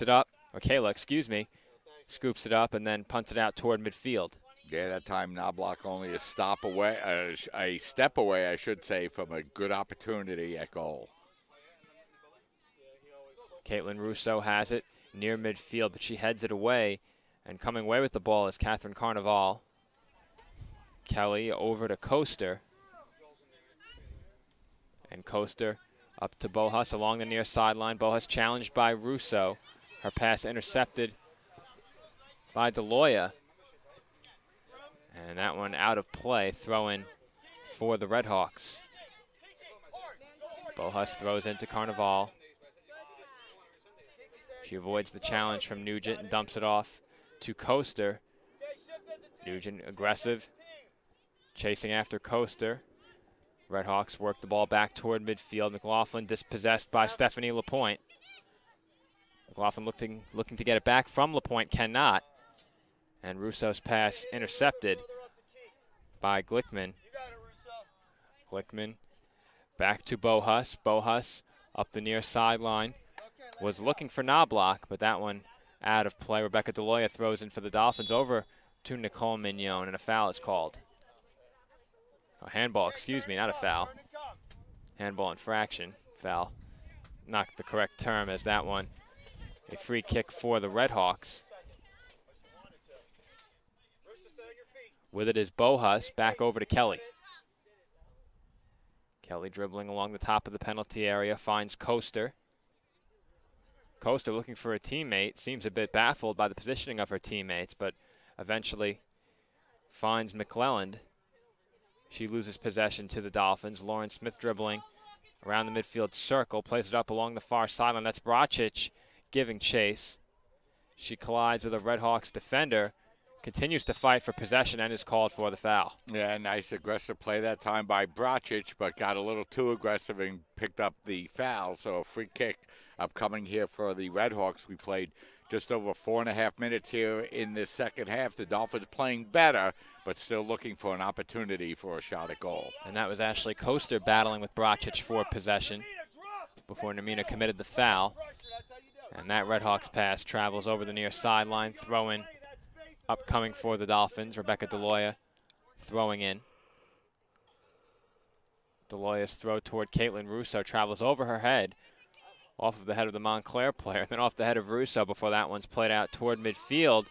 And that's Mayorga getting in between a pair of Dolphins, but her angle toward the ball is cut off by Adriana Perello. Yeah, it just looked like an innocent ball up the center of the field, but that time Perello and DiStefano couldn't find a way to get it knocked out, get it cleared away, so the Dolphins forced to clear it out of bounds. Redhawks throwing in, playing along the far sideline. Moving in toward the penalty area is McClelland, looking to shake her marker with a ball fake there. And the official blows the whistle. Substitution upcoming for the Dolphins. It's Natalia Sandor entering, and Kiki Nugent will head to the bench. Now entering the game, number 18, Natalia Sandor. Sando played well in the first half, Joe, for the Dolphins. We'll check back in. She'll replace Kiki Nugent. And, you know, the weather conditions out on the field, extraordinarily hot here this afternoon, Joe. And the Dolphins and the Redhawks both playing in 90-degree plus temperatures here at the CSI Soccer Complex this afternoon. And I think the whistle was blown because Kiki Nugent was feeling the effects of the heat out there, and head coach Giuseppe Panetti, concerned, called for a whistle, and it was granted, it seems. So possession with Montclair now as they play it along the near sideline. Attempted pass deflected by Rebecca DeLoya over the near sideline, so the Redhawks will throw in.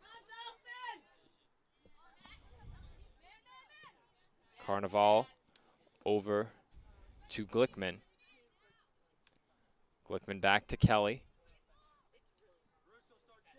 She plays it into the middle of the field for Coaster. And Coaster gives it up back to Carnival. Carnival finds Beenders.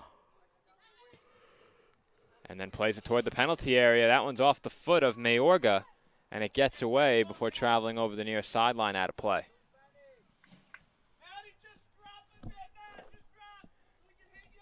Throw in for the Redhawks once again. It's Bohus with the ball. Passes back toward the middle of the field for Carnival. Carnival over to Glickman once again. Ball now along the far sideline with McClelland. She's dispossessed by Lauren Smith. Smith moving back down toward the corner.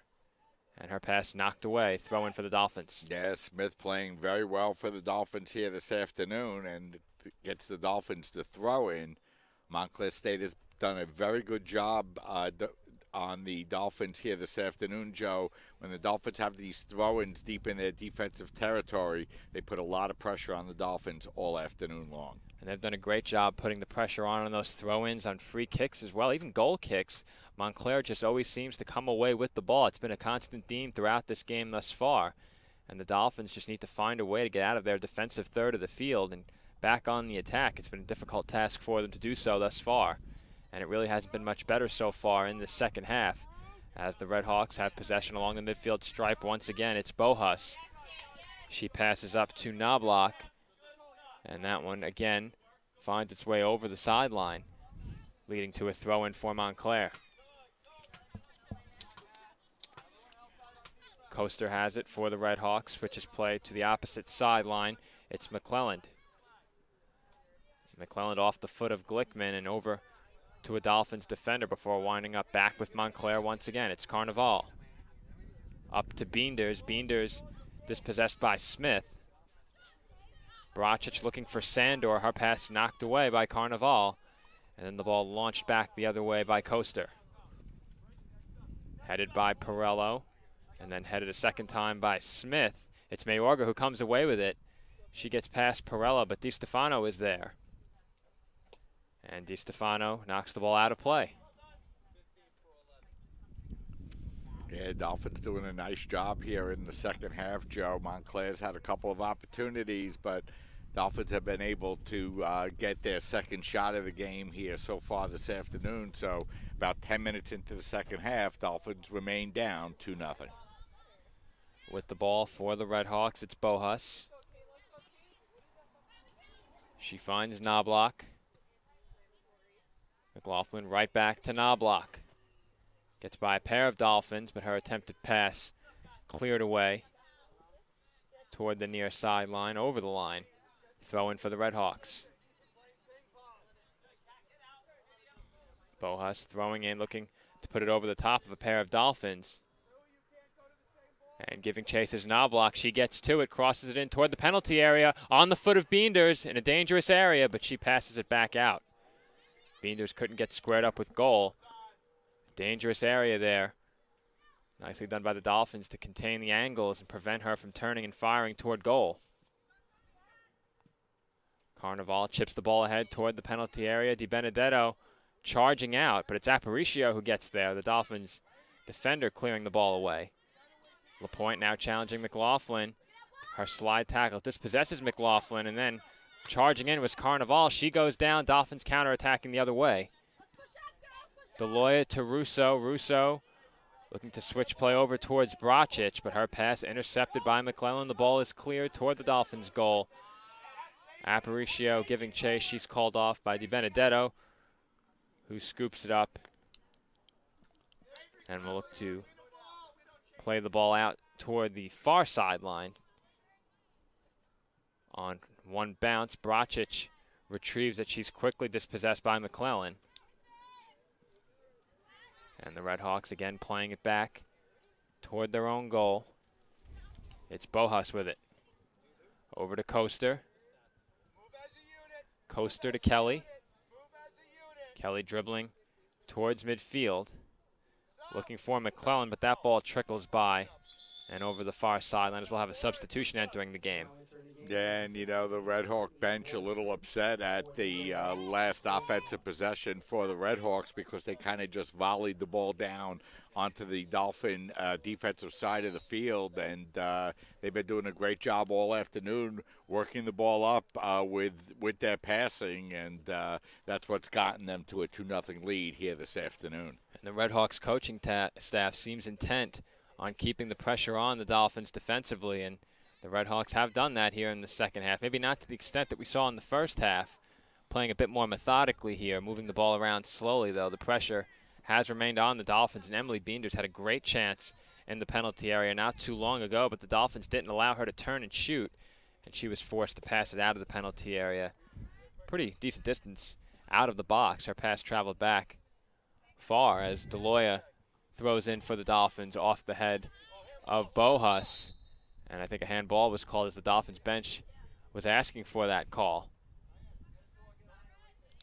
And this is going to be a free kick opportunity, Joe, for the Dolphins, and a rare opportunity for them maybe to get the ball into the penalty area for Aparicio and the Dolphins. Dolphins played well this afternoon, but 2 goals in the last 5 minutes have given the Red Hawks a 2-0 lead. We saw the Dolphins' lone scoring opportunity in that first half come off of a free kick. They'll look to replicate that effort again as that ball travels in toward the penalty area, headed away by the Red Hawks. Bornstad heads that one toward the near sideline down in the direction of the corner. It's cut off by Carnival, who passed up to Knobloch. Her pass toward the middle of the field, converged on by a pair of Dolphins, LaPointe and Smith. Perello has it. She passes over toward Bornstad, and offsides will be called against Emily Beenders, who had a clear path between her and goal, though the official immediately raised his flag, signaling the offsides. Yeah, there haven't been that many offsides this afternoon, Joe, on either team, but there's one for the Red Hawks. Free kick for the Dolphins. And the Red Hawks have done a good job avoiding those calls as they've been on the attack for such a large part of this game and haven't been tagged with an offsides that I can recall until that point. Sandor with it for the Dolphins, looking to turn, but she's being challenged by Coaster and forced to play it over to Perello. Mayorga challenging Perello now. Perello finds Di Stefano. Di Stefano over to Bornstad. She loses possession.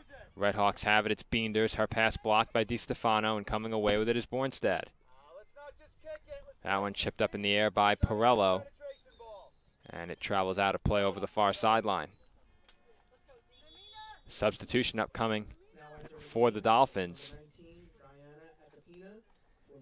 It's number 19, Diana Alcapina, checking in for Namina Bracic. So Alcapina will check into the game for the first time this afternoon. She'll replace Bracic, and Bracic started both the first and second halves, Joe, for the Dolphins here this afternoon, replacing Victoria Sanchez, who was originally in the starting lineup, a late scratch. Bracic played pretty well this afternoon, Joe, for the Dolphins. Very active defensively, challenging the dribblers for the Red Hawks, and a lot of her work was done along the sidelines as it's Lauren Smith who lost possession of that ball just briefly. She had some momentum in towards the box, but once she stumbled over the ball, she lost that momentum, and now a goal kick for the Red Hawks as that one played over the touchline. We'll have a substitution as well as Aisha Golo will check in for Montclair, replacing Emily Beenders. Yeah, so Beenders, who only played 21 minutes in that first half, coming out of the second half, after playing just an additional 16 minutes or so. So she'll come to the sidelines with the Red Hawks leading 2-0, and of course available to come back in should the Red Hawks choose to reinsert her in the game. I'm sure with the lead, some of these players would love to take a seat on the bench for the rest of this game. It's very hot out there, but you know the Dolphins, of course, being competitors and wanting to come away with a victory and hopefully put a goal up on the scoreboard against a very talented, tough opponent. They might want to get out there and get in this game trailing by 2 goals as the clock continues to wind down under 30 minutes. That one travels over the sideline, and we'll head back in the other direction to throw in for the Dolphins.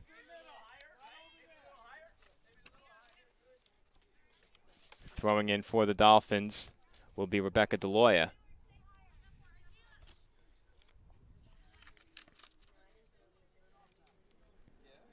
DeLoya's throw right along that sideline up toward midfield. Caitlin Russo plays the ball ahead towards Lauren Smith, but it's Maddie McClellan getting there first for Montclair. Callie Bohus passes over to Alex Glickman, then over to Carnival, who plays it ahead up to Knobloch. Knobloch working along the touchline just outside the box, and she loses possession of it over the touchline. Goal kick for the Dolphins. And Joe, while we have a minute, we should mention that number 13, Rutgers Newark, will be here at the CSI Soccer Complex tomorrow afternoon to take on a red-hot CSI men's soccer team. The men's soccer team having won 8 games in a row, including a 2-0 win over Medgar Evers last night at Aviator Field. Omar Abdallah, who just joined the team and is just playing in his 5th game as a Dolphin, picked up both goals in the second half to give the Dolphins a 2-0 lead and extend their record to 8-1 and 8 in a row, Joe. So a big game tomorrow as the one of the top teams in the country will be here at the CSI Soccer Complex. When you're facing a nationally ranked team, you'd love to go into that game with momentum and playing well, and the men's team certainly will do that as they've carried a winning streak through the 2nd game of the season. Up until this point, they've played extremely well. We've mentioned their goal differential in the recent games since that game number 1, a loss to Wisconsin-Platteville. They've been perfect since. And, Joe, this men's soccer team has allowed just 1 goal in their last 5 games. It's been an impressive run, to say the least, for the men, and we'll get a look at them tomorrow. We mentioned during our last men's soccer broadcast that was the only home game in the foreseeable future for about 4 or 5 weeks. So we'll get a rare look, or at least what will be a rare look at the men for the next month tomorrow before they come back home, I believe, in the 2nd week of October. Yeah, it'll be October 14th, Joe, before the men come back against Lehman College. So it's Montclair with possession around midfield. That one played up ahead and scooped up by Di Benedetto. Di Benedetto faced 5 shots on goal in the first half. Allowed the pair of goals and saved 3, but she's had a lot more work than just those 5 shots that she faced on goal. Been forced to come out of net on several occasions so far. And once again, it's the Red Hawks methodically moving the ball along the back line. Over towards the near sideline, it's Bohus with it. Over to Coaster. She finds Glickman. Back over to Bohus. And Glickman once again finds it. Playing it up ahead, but the Dolphins will clear it. Not sure if that was an intentional clearance, but once again the Dolphins forced to play the ball over the sidelines to slow down the Red Hawks' attack, and we will have a substitution.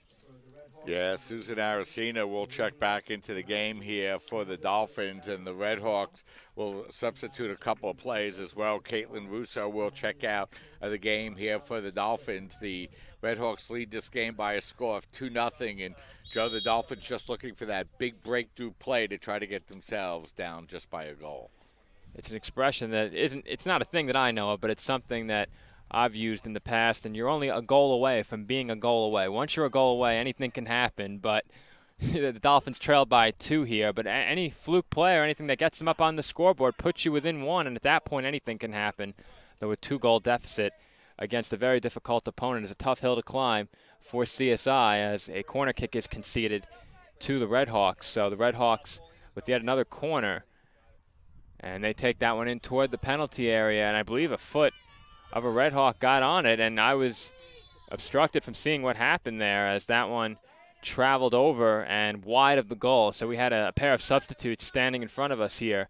Didn't see exactly who got a foot on it, but I think it might have been Aisha Gola who got a foot on it and fired it wide of goal. Either way, a goal kick upcoming for the Dolphins, and a pair of substitutions did enter the game for CSI. Yeah, Adriana Perella will check out of the game for the Dolphins along with Stephanie Lapointe, as the Dolphins find themselves down here by a score of 2-0, looking for some offense, but it's the Red Hawks that have had the pressure on the Dolphins here for the last couple of minutes. It was Paulina Ambrose and Daniela Zerpolo who checked in for CSI following that shot wide of goal by the Red Hawks, and once again it's Montclair with possession. Play along the far sideline now by the Red Hawks. It's McClelland looking for Golo. Pass a bit too long, but then off the foot of Di Stefano back to Golo, but Golo couldn't maintain possession, and once again the ball cleared over by the Dolphins.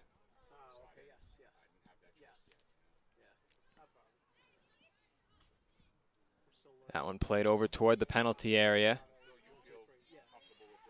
but waiting for it was Acapina.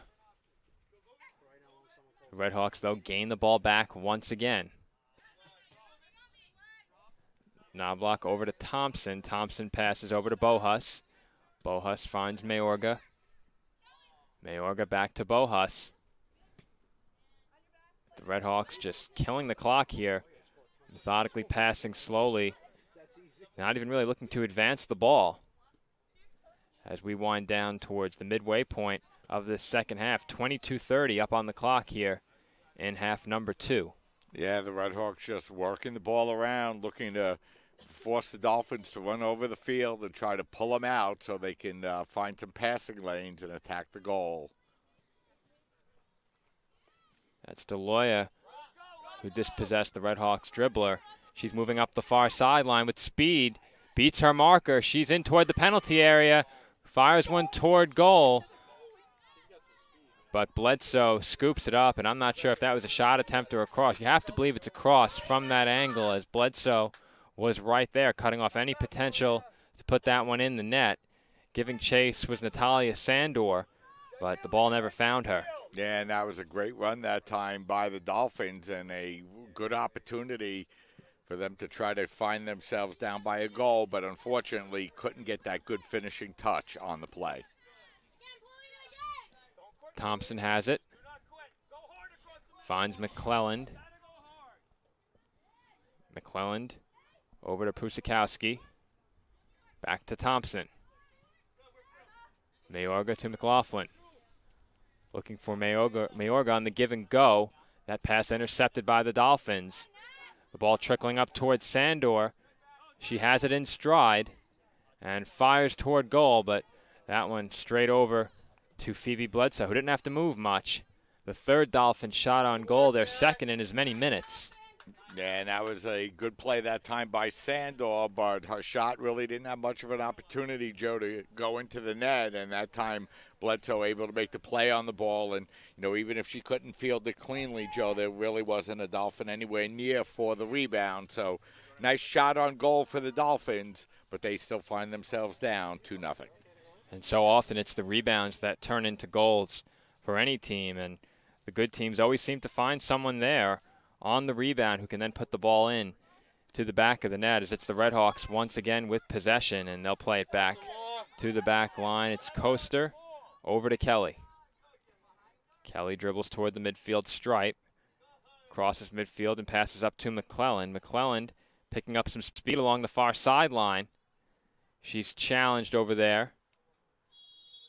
That was DeLoya on the challenge, as a water break has been called by the official once again with exactly 20 minutes to go here in the second half. Yeah, so we're 25 minutes into the second half, Joe. We find ourselves in the same position we were at halftime. The Dolphins trailing by a score of 2-0. They played a little bit better here this afternoon, Joe, in the second half. They've gotten a couple of shots on goal, but really it's been Montclair State with the 2-0 lead, and really the best scoring opportunities in the second half have belonged to the Red Hawks. They have here in the second half and in the first half as well. The Dolphins did have a great opportunity early in the first half.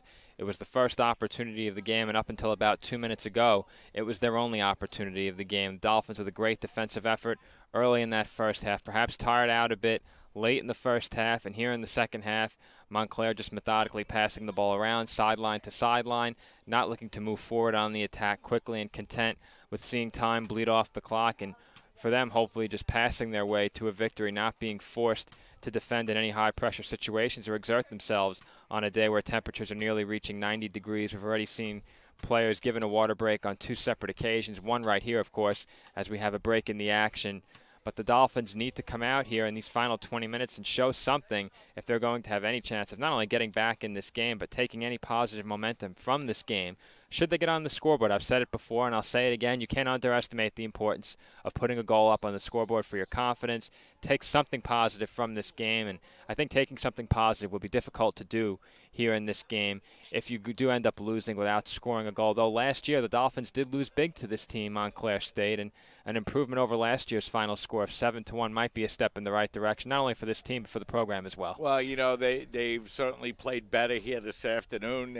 They held Montclair State scoreless for just about the first 40 minutes of the first half.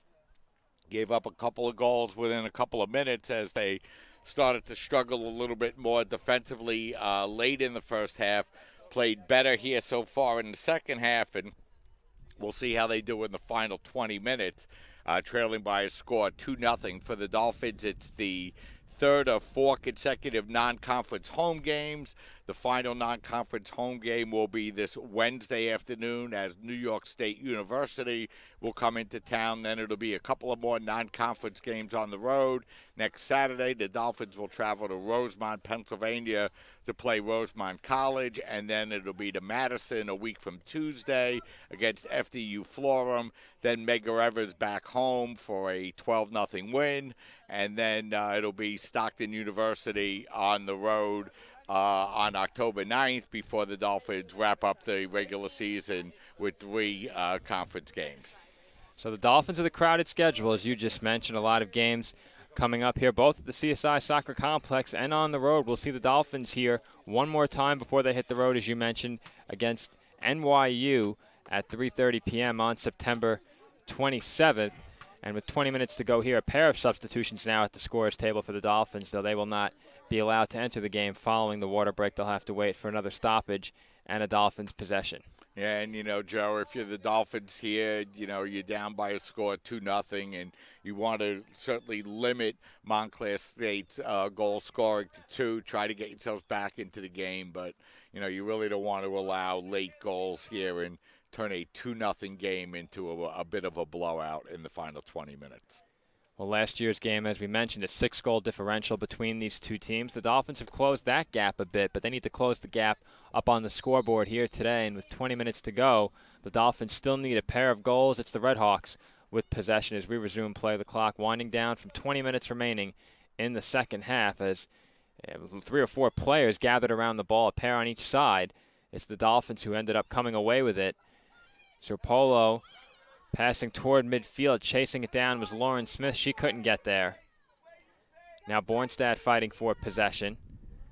And then charging up from her back position was Rebecca DeLoya, but she knocks it right back over to the Redhawks before the Redhawks pass intercepted by the Dolphins and cleared out by CSI. It doesn't go out of play as that one came to rest along the far sideline. It's the Redhawks with possession. Thompson toward the near sideline, and unable to get there was Callie Bohas, and we will now have the substitutions I mentioned as Victoria Sanchez and Diana Estrada enter for CSI.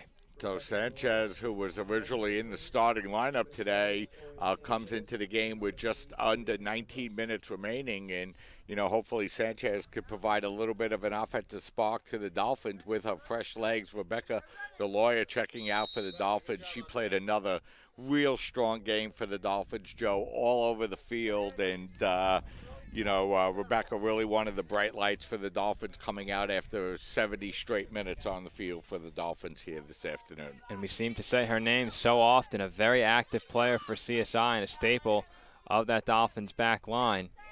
As the Dolphins now play the ball toward midfield, Aracena and Bohas collide. Bornstad looking for Sandor, knocked away by Coaster.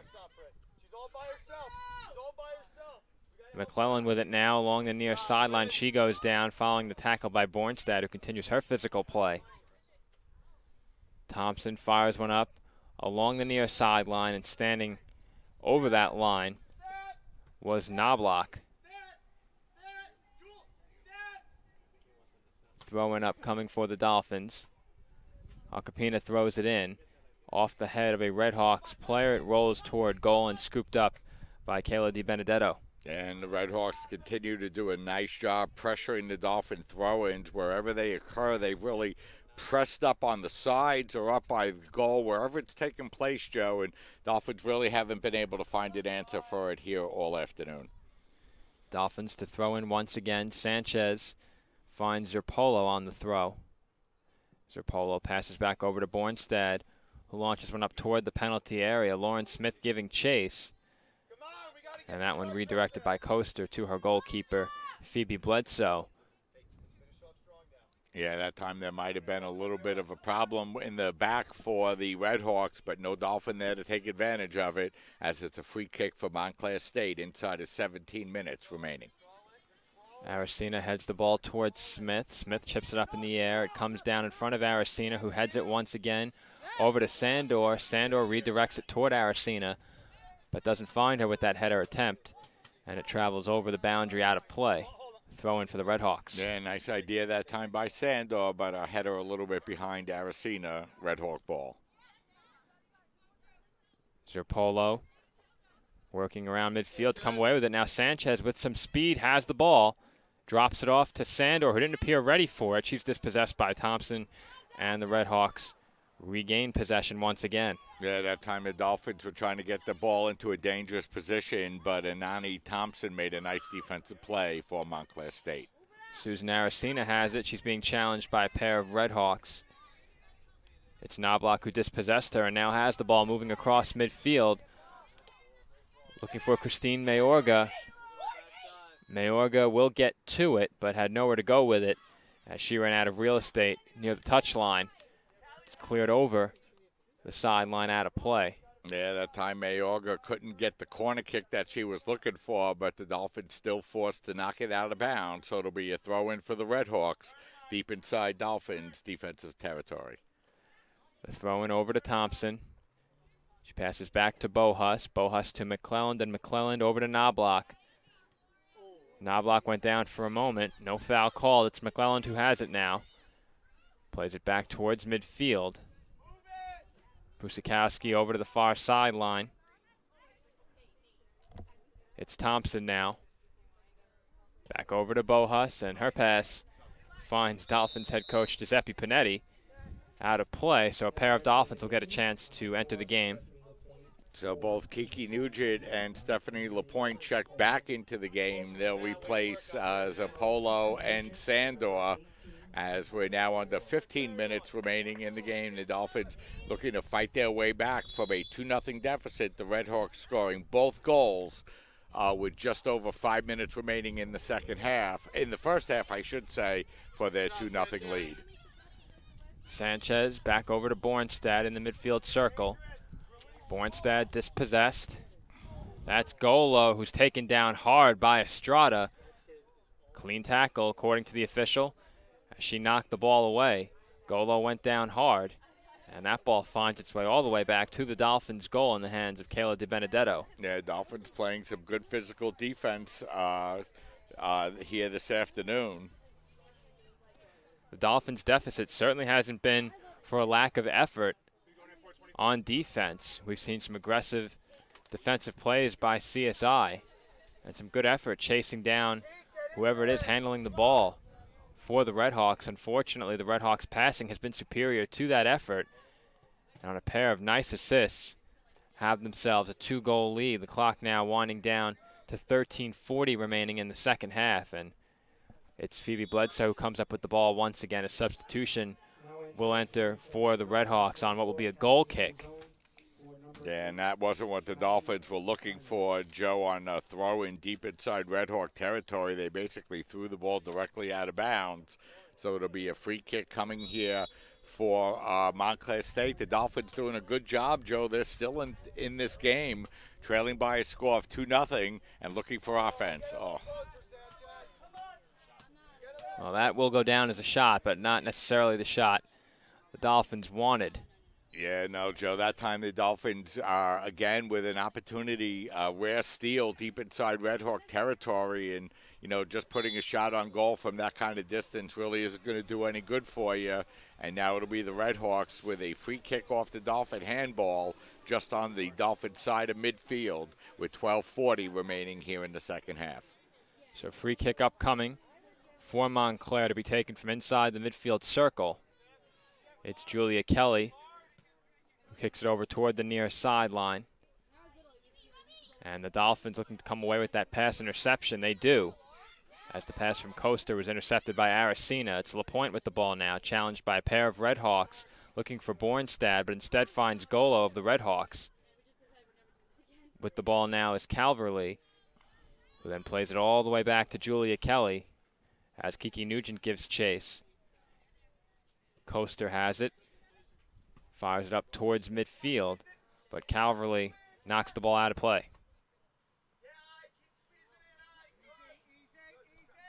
Throwing in is Alcapina for the Dolphins, off the head of Bohus. Lauren Smith over to Bornstad. Bornstad looking for Sanchez. That pass intercepted.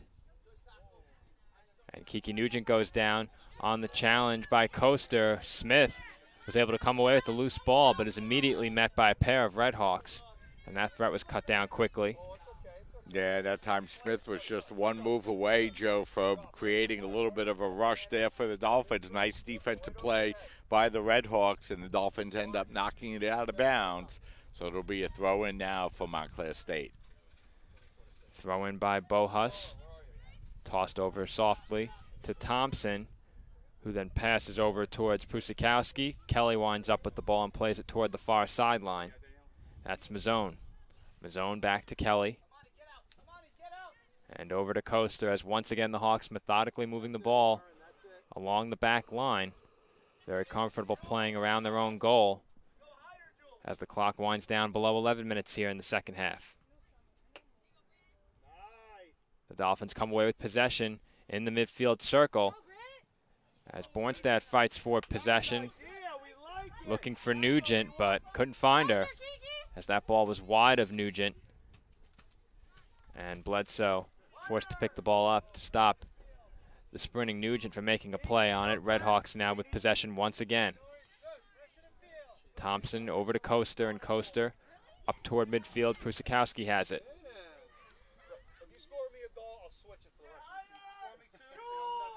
Red Hawks moving up along the far sideline. And a pair of players go down on the challenge attempt. I think that is Mazzone who is down for the Red Hawks. It is. She's up and walking around, so she's okay. And a free kick upcoming for Montclair.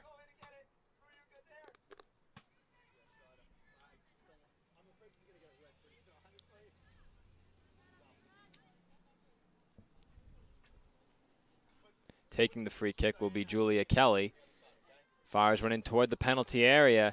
DiBenedetto punches it away through a cluster of players. Again, that one's fired toward goal, but well wide, well high. Goal kick coming for the Dolphins, and a trio of substitutions entering the game for CSI. DeLoya, Zerpolo, and Perello check in. McLaughlin checks in for the Red Hawks. So Nugent, Aracena, and Smith will check out. I'm sorry, Aracena will stay in. It'll be Estrada checking out for the Dolphins. Adriana Pearl for number 14, Diana Estrada. Goal kick upcoming for CSI. It looks like Acapina might be taking this goal kick. She will.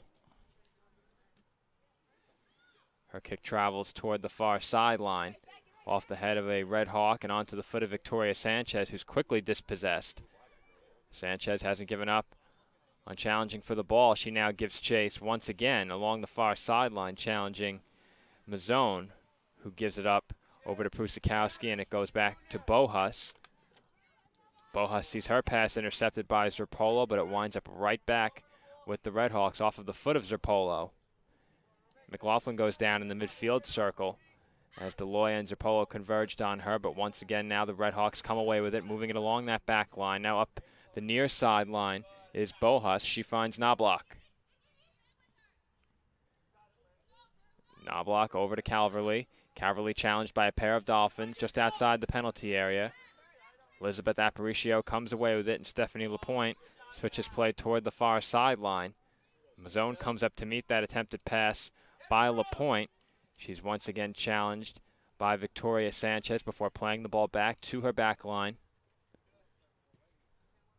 Coaster finds Knobloch, and Coaster gets it right back. Play now in the opposite direction. As moving up across midfield is Kelly. Looking for Golo. Golo being challenged, but she gets rid of the ball over to Mazzone. Mazzone looking to attack up the far sideline. Knocked out of play by the Dolphins. Quick throw in over to Golo. Bornstad and Golo battling near the corner. And Bornstad attempts the slide tackle. Golo got a pass through, but no Red Hawk there. Yeah, that time the Red Hawks pressing the defensive Dolphin penalty area. Dolphins forced to knock it out of bounds over the far sideline.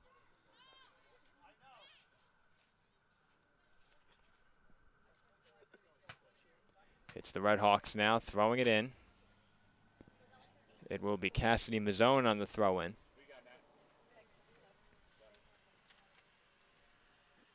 Mayorga loses possession. Sanchez played it up towards midfield as Deloya crosses midfield now.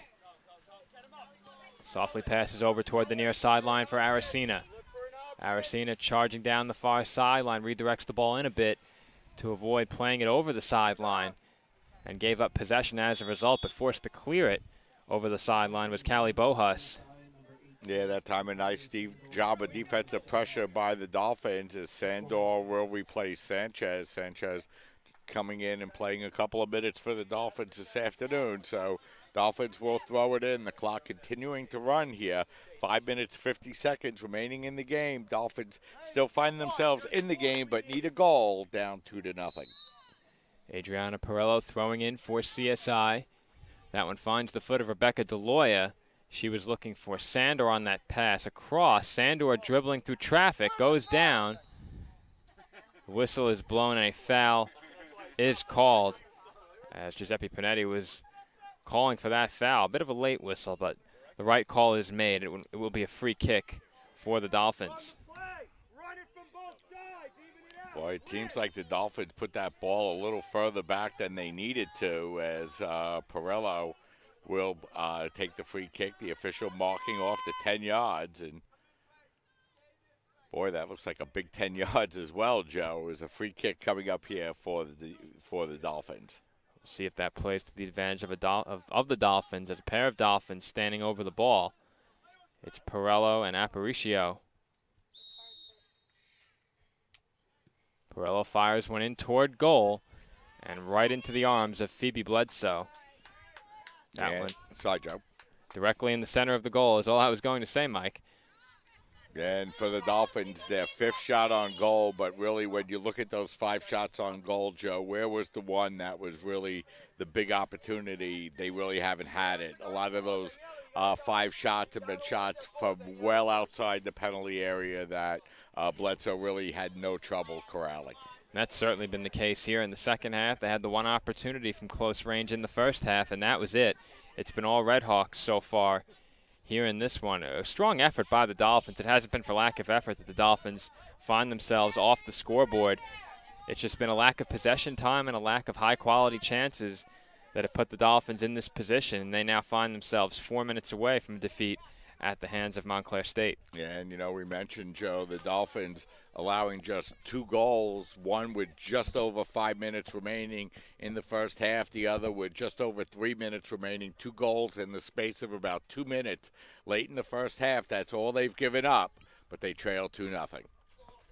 And that was Sophie Calverley, who I think tried to put that one on goal left-footed, but shanked it a bit wide. Well, she was going to work the ball across that time to Golo, and pass just a little bit too far ahead. Either way, Joe, it'll be the Dolphins with the free kick opportunity, but now running out of time, just 3 minutes, 10 seconds remaining in the game. And looking up on the scoreboard, shots on goal only 6-5 in favor of Montclair State. We mentioned that the disparity in shots on goal wasn't as big as viewers and listeners might have expected, given the way that Montclair has dominated possession, but they haven't looked to attack quickly, have allowed attacks to develop here, especially in the second half, not so much so in the first half, and have really bled the clock down nicely, giving the Dolphins very little time to work with here, and really throughout this entire second half, as the Dolphins have had to exert a lot of energy just to gain possession of the ball. And, you know, although we mentioned, Joe, that 4 out of the 5 Dolphins shots on goal have come here in the second half, none of the 4 shots on goal really were quality scoring chances that Bledsoe was required to make a big save on. And it looks like a corner kick upcoming for Montclair once again. Their 6th corner kick of the day. Dolphins without a corner kick here this afternoon. And the corner kick is in along the near post and snagged out of the air nicely by DiBenedetto, who rolls it ahead. Rebecca DeLoya comes away with the ball, again moving with good speed up the far sideline, but had nowhere to go with it as she continues to fight for possession. And she was the only Dolphin there, had nowhere else to go with it, and is dispossessed. Coaster up toward midfield. McLaughlin has it.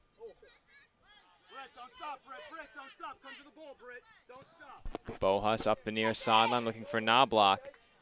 And that one blocked on a slide by Perello.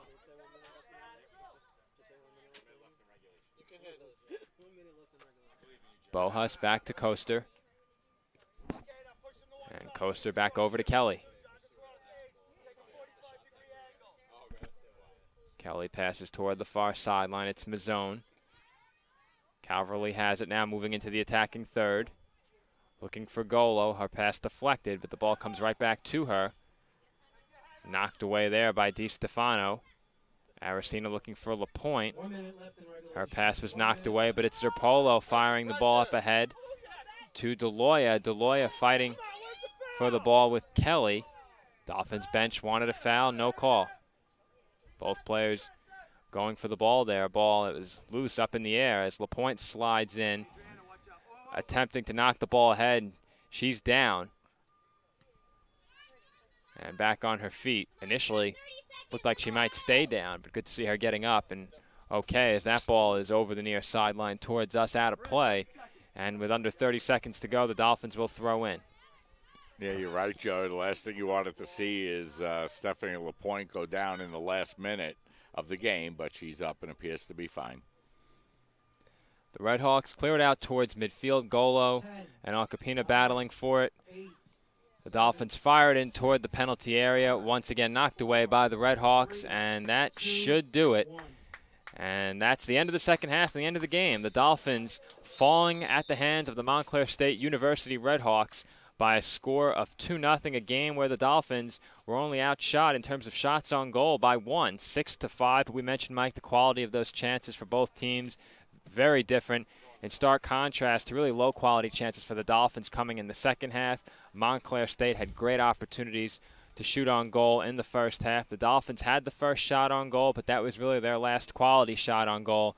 And as a result, they don't muster much time on the attack or much possession time in this game, losing 2-0. Yeah, and, you know, Joe, when you look back at this game, it was a nice effort by the Dolphins here this afternoon in 90-degree-plus temperatures, high temperature, high sun out on the field. The Dolphins played very well, shut out Montclair State for the first 40 minutes of the first half, gave up a couple of goals within a couple of minutes, shut Montclair State down in the second half, but unfortunately just couldn't find a way to get on the scoreboard, and they fall today by a score of 2-0, now winless in 3 of their last 4 games. And after a great start, you hate to see that all that positive momentum coming from the early season success seems to have dissipated a bit. You mentioned now only 1 win in their last 4 games, a pair of multi-goal losses, one at the hands of Kane, a 5-1 defeat, and now another 2-goal loss here today at the hands of Montclair State.